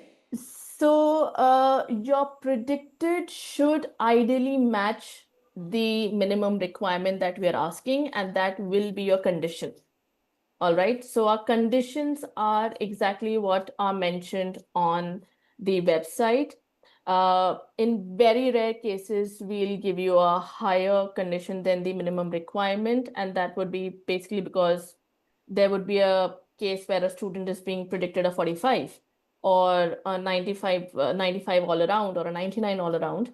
But that's also very rarest of the rare cases. Our condition will be your entry requirement, and that's why we tell students that go onto our individual course pages, check what the minimum entry requirement is, and that is exactly what you need to score in your finals, if not more, and that exactly should also be your predicted, if not more. Right. Okay. So long as you're meeting the entry requirement, Yes. that's what's the Yes, that's the bottom line that we're asking for. Wonderful. Got that. Thank you again, Davina. There is one No worries. last question. I'm sorry, I'm Sure. going to push you on time by one more minute. No worries. This is again a hopeful question saying for international management, the requirement is 90 overall, 5 subjects. But what Yeah. is the ideal score that sets the applicant at a good position for international management at UCL? As in just getting 90 all across doesn't work, right? Yeah, again, this is a very sought after course. We just introduced it last year. So this current year is the first batch. We had very limited seats, and this broke all records in terms of the number of applications we received, primarily because this is one of the only courses on record in UCL that does not have a math requirement. So you have to be very, very competitive. We are looking at 90s all around. But again, if you're scoring high and if you have a very strong personal statement, that is going to make wonders. And then if again, like you have 189, sorry, we won't accept you. So for UCL in general, my advice is meeting the entry requirements is not everything. You need to have a very strong personal statement and also tell us that why should we accept you onto the program, how you are a good fit, and whether your aspirations and your vision aligns with the university's ethics, vision, and mission in a way. So do not just simply look at the course page, but also look at the department, also look at the faculty that the department sits under, okay? And get a sense of what kind of work goes on in the faculty, what kind of research is happening, and whether that appeals to you or not. In Gen Z terms, whether your vibe matches with the universities or not. And that should really help you in developing a bespoke personal statement with a more focused and nuanced write-up for universities like us. Right. That's wonderful, Davina. Thank you so much. Guys, I know there are so many questions pouring in over here. Davina's shared her email ID. Please do reach out. And there are so many courses and so many nuances and all of that. It would be difficult for her to answer it, all of it over here. But I'm sure, Davina, they can reach out to you and get. Absolutely. Anytime. I've just popped in my email address as well, like you said, and I think it's visible to everyone, if I'm not wrong. Yes, it is. Yes, it is. Yeah. Brilliant. All right. Thank you so much. Thanks, Richa. Thank you for your time, Davina. Wonderful having you here again. Thank you. Bye-bye. Thank you. All right, everybody, and that brings us to the absolute one and only Imperial College in London. And we would have Faraz Siddiqui with us. I'm here. Good There evening, you guys. are. Yeah, wonderful, Faraz. Thank you so much for joining us. Imperial is again on the lists of many, many STEM students and also on the lists of some economics students because of the particular economics and data science course that you have. Yep. It is, of course, one of the most competitive universities in the in the UK, and it's very, very highly ranked worldwide. So I'm sure people are hanging on to you every word and seeing how you can give us a few tips on how we can find our way into this world-class college. So over to you, Faraz. Absolutely. Thank you so much, Richa. Hi, Poonam. It's finally nice to see people in person after conversing with them over email. It's always nice to put faces to names. So hi. So what I'm gonna do is I'm just gonna quickly share my screen if that's okay, Definitely. and just run through a very short and I hopefully a very informative presentation as well. So that would give you an idea of our application process in general. So just one second. All right, this goes full screen. Uh, just one second, guys. Mhm. I'll just screen share and then do it. Perfect. So, is it clearly visible? I hope the presentation is Yeah, it's clearly visible. absolutely clear. Your voice, the screen, Perfect. it's absolutely clear. We're all set. Lovely. Now we have all the tech sorted out before any conventional event because we had always tech issues, so now we have that out of the way. So, good evening, everyone. Thank you for having me here and thank you for patiently running through Sorry, three sorry, your beautiful voice I sessions. think Yes. just faded out. If you'll just lean into the mic, I think that works the best. I'm so sorry. All As you right. lean back, it faded out. No worries. Is this better? This is perfect. Yes. Perfect. All right. So again, I was saying thank you so much for running through these three beautiful universities that presented before me. And I'm quite sure they have covered a lot of pivotal information regarding the personal statements, competitive applications, their courses. So I'll tell you what the differentiating factors are in general from Imperial perspective as well. So to introduce in Imperial College London, based down in London itself, the geography is not very hidden in terms of where it is based out of, and we are ranked first in the UK and second in the world according to QS rankings. And this is just to give you a good idea of how core of the university in terms of its history. It was founded out in 1907. The Med School came into its existence in 1997, and 2003 is when the business school came into existence. Now we are good 23 to 25,000 part-time and full-time students. 8,000 staff includes me as well, and we are a focused, very niche down institute. STEM B, science, technology, engineering, medicine, and business is what we do in terms of our courses. We have 9 campuses in and around London. I'll just give you a geography of our main campus because London in its city as an education city is quite demanded in its nature. And that's what you get when you pay for big amount of fees that you get the international education exposure as well. It's not only about the modules that are being taught. Yes, the majority part of it is, but along with that comes the interaction of being exposed to science, culture, heritage, exchange of research, exchange of ideas, and you can see we are actually in geography and physically also surrounded by a lot of science and art as well. So the South Kensington campus that's based out in West London. Neighboring it is the Natural History Museum, Science Museum, Hyde Park. If anyone's familiar with music in general, the instrument side, they'll know what Royal Albert Hall is. So, jumping to the main crux of it, these are some of the undergraduation domains that we do.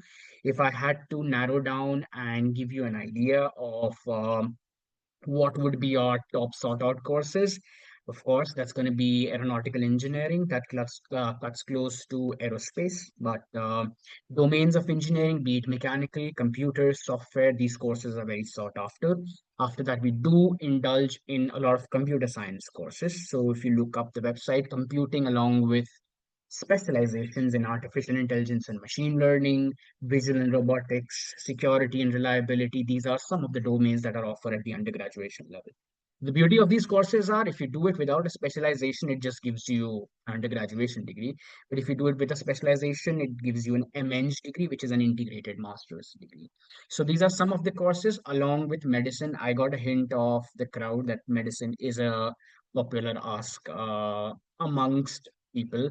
So yeah, this is another part of it just to give you an idea of the research facilities that there are, because this is one big basis of the high rankings that there are. So all in-house, be it the wind tunnel, be it the flight simulator, hydrodynamics lab, ranging from civil engineering ranging to any of the engineering departments or the aeronautical departments. All our research facilities are on house and are extended to students as a part of their course. All right, jumping into the one course that is quite different in its nature, I would say, and quite interesting as well. That's the combination of economics, finance, and data science. All right, that's a 3-year course.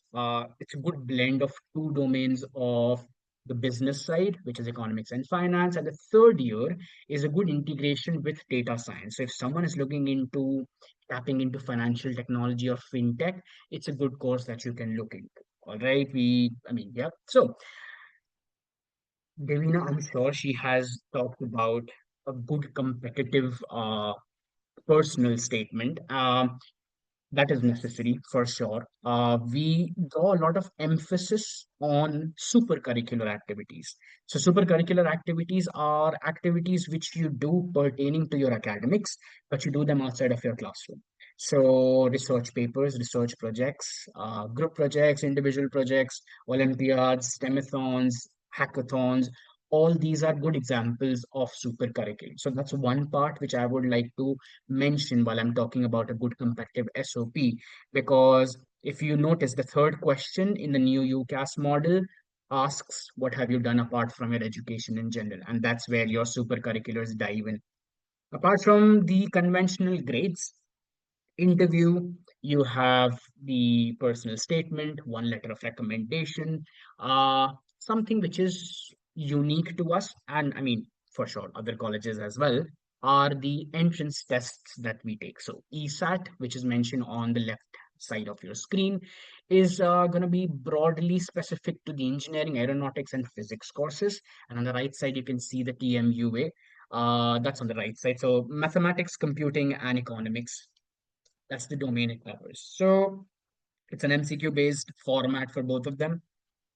Happens twice in one cycle, in October and January. You can take either one of them. The cycles like the either in October or in January, and there is no pass or fail. And I saw one question in the chat box that what is an ideal score? And as Davina rightfully pointed out, and I'm quoting one of the professors, that they want a perfect score of 9 out of 9. I agree. It's impossible. So do your best. That's the idea of it. Score as high as you can, because the cutoffs get revised year after year depending upon how the cohort has performed. So necessarily, if I say, all right, score something above 6, that's going to be fine. What happens if the cutoff goes above 7? So there's no official word on that one. But this is just to familiarize that most of our courses do have entrance tests. This will give you an idea of some of the courses. Medicine has UCAT, common knowledge of that one.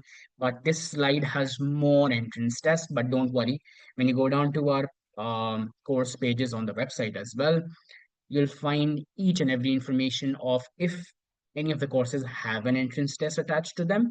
If they do, what is the test syllabus, last 10-year question papers, stuff around that, that's easily available on the website. Some courses don't have an entrance test. Scot-free. Their application has to be really good if they don't have an entrance test.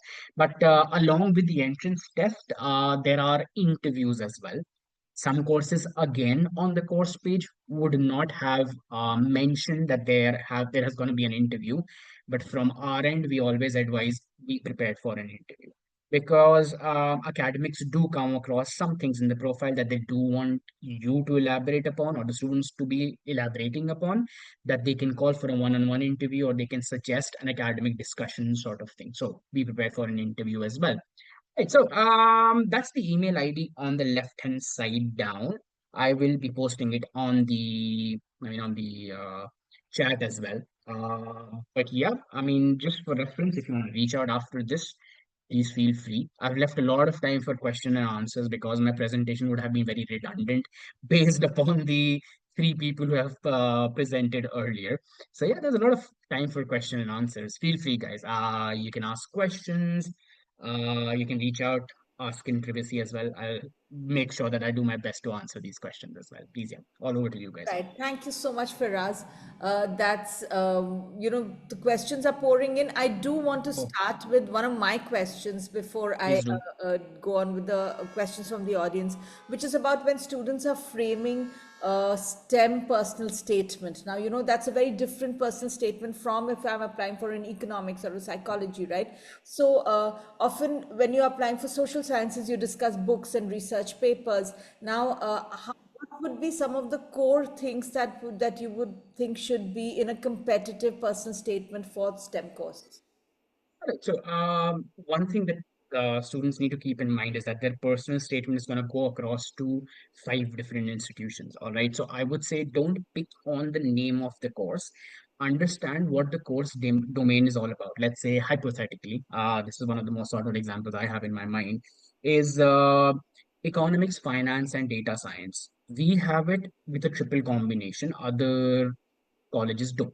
They have probably economics in its nature, they probably have data science in its nature. But if you're aligning towards, let's say, aeronautical engineering, hypothetically, now, talk about the domains that you are studying currently, mention how you understand those subjects right now, and how do you aim to connect with your higher studies or your undergraduation. That gives good specifics to it. Now, if I'm talking about, let's say, mathematics or physics, you must have done something in terms of Olympiads, in terms of your projects, in terms of as simple as watching Formula One, because aerodynamics is widely related to Formula One itself.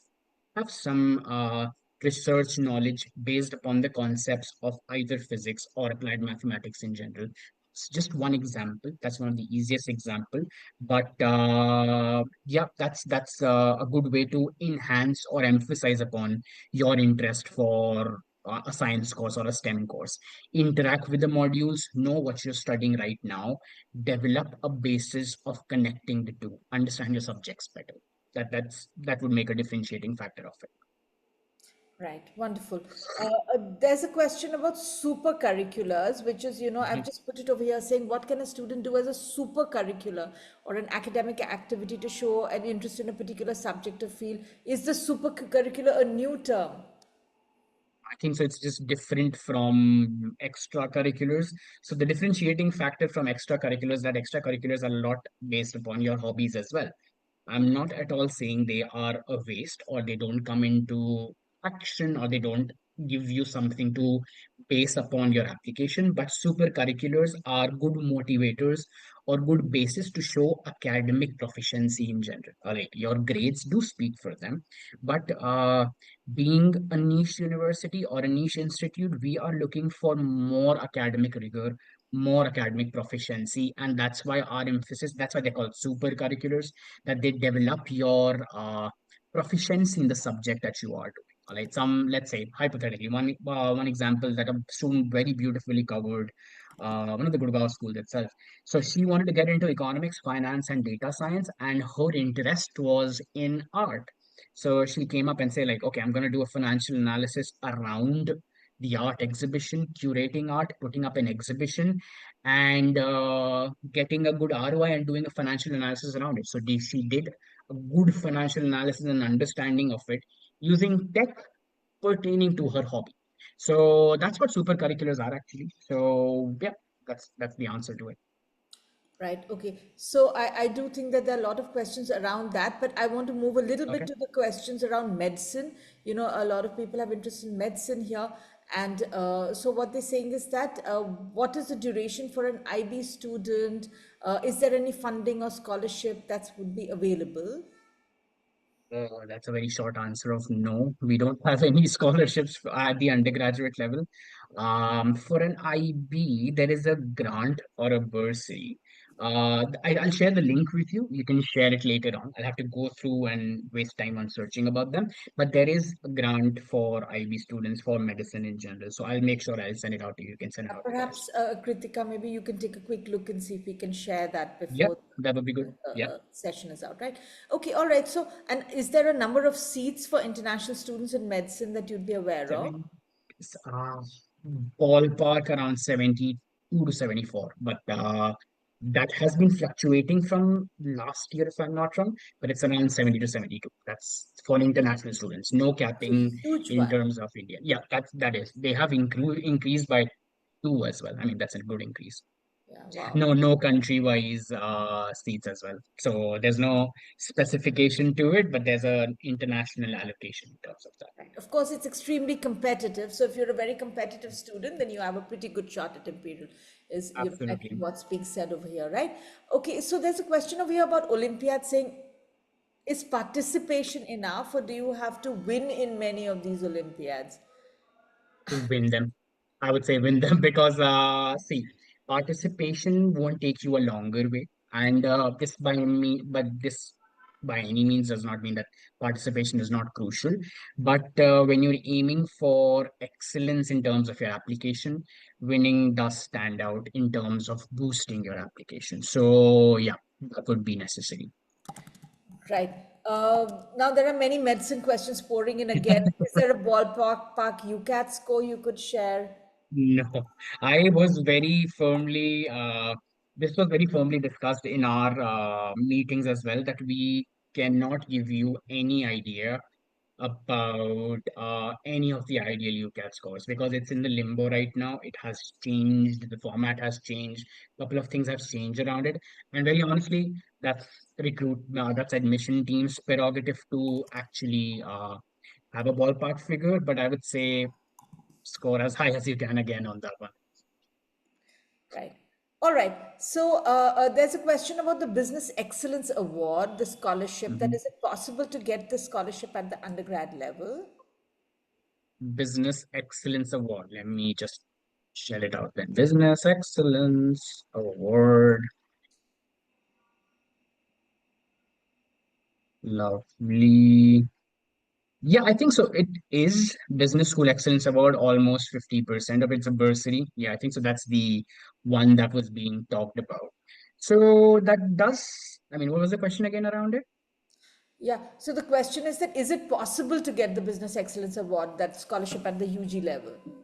It's competitive, but you can apply for it. You So can it's apply for it possible. as far as It's I know. possible. Yeah. Your odds are very low, is what I hear you say.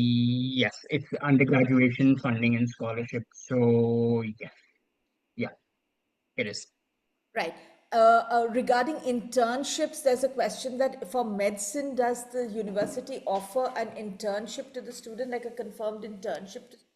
No, there is no confirmed or particular period for the internship in the medicine or medicine course itself.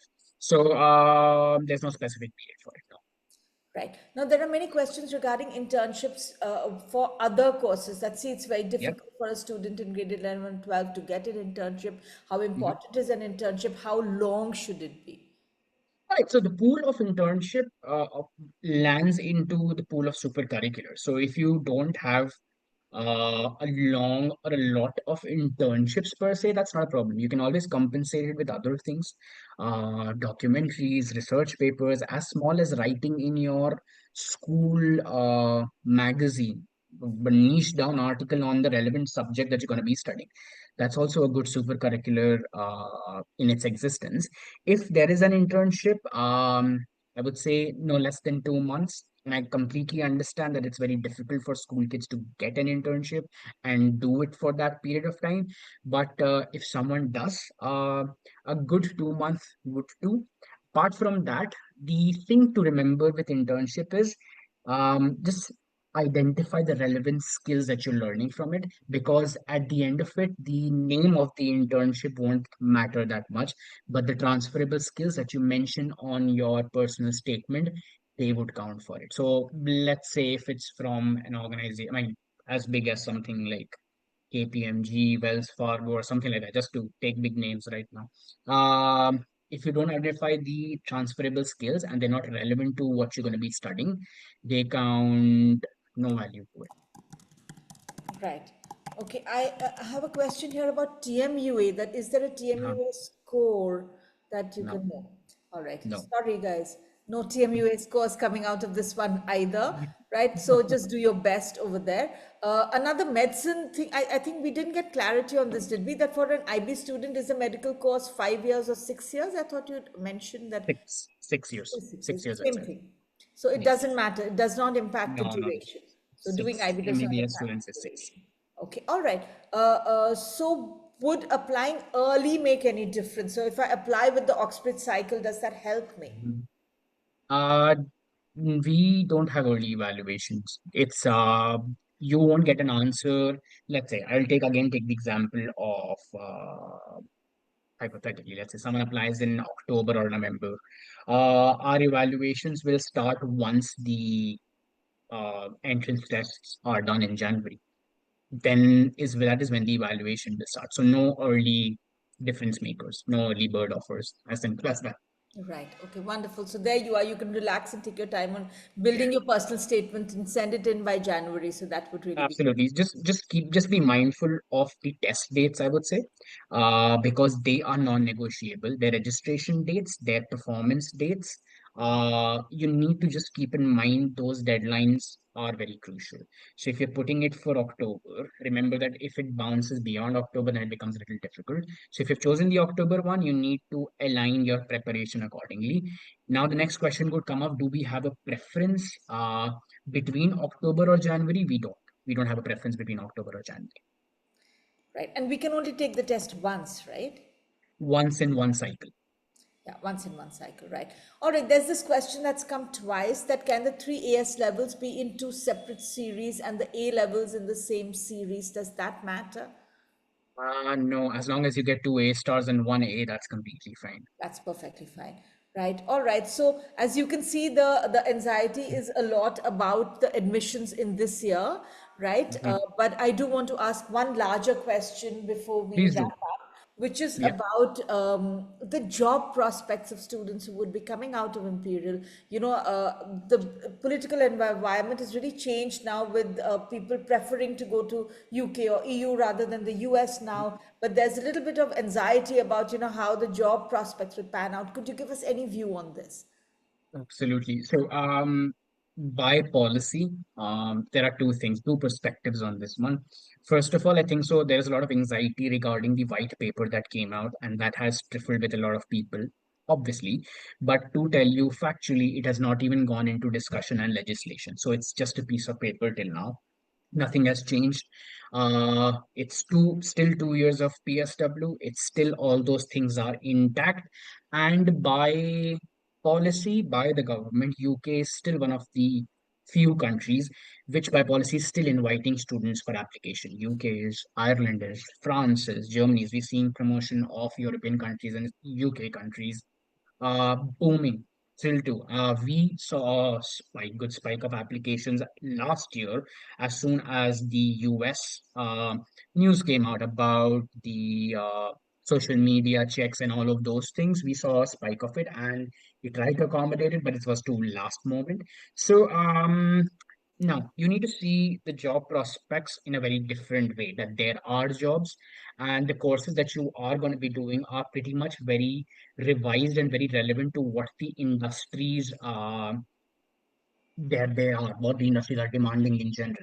So the idea is to identify your target very well in time, because as an international student, you need to start applying well before the domicile students in general, because they have more time to relax and then apply.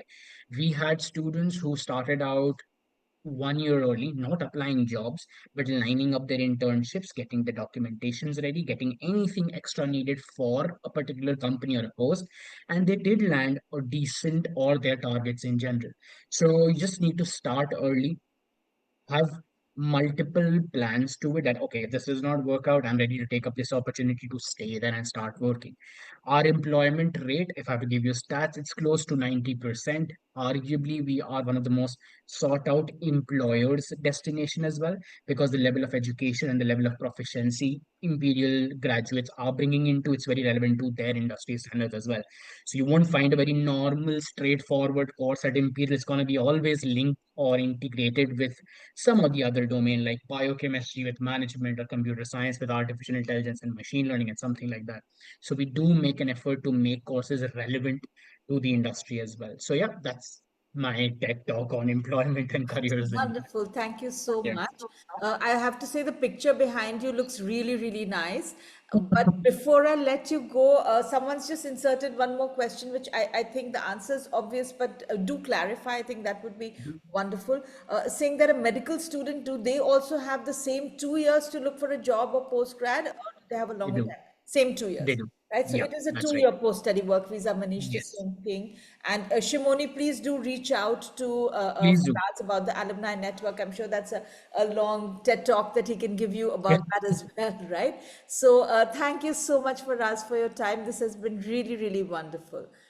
Thank you. Thank you so much, Richa. Thank you so much, Poonam, and thank you, everyone. I know it's very difficult to spare time towards the later half of the day, but thank you for showing up.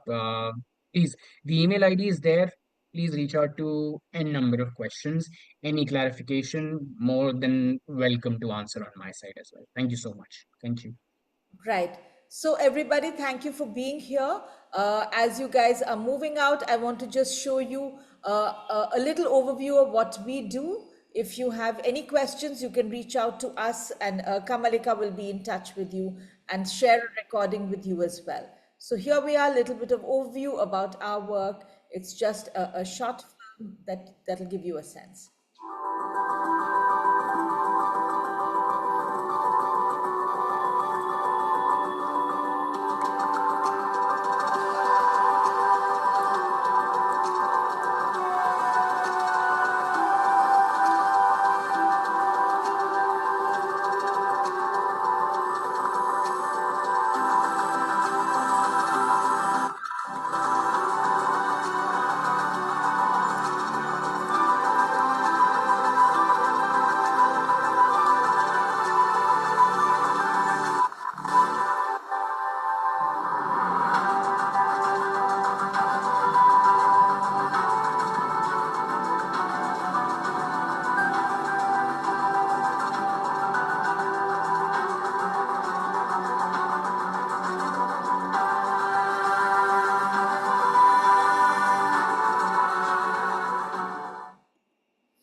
So thank you everybody for joining us. I hope you got a lot of your questions answered. You can reach out to the representatives directly to answer more questions. We'll be sharing you a recording and staying in touch with you. So take care everybody, and all the best for your applications.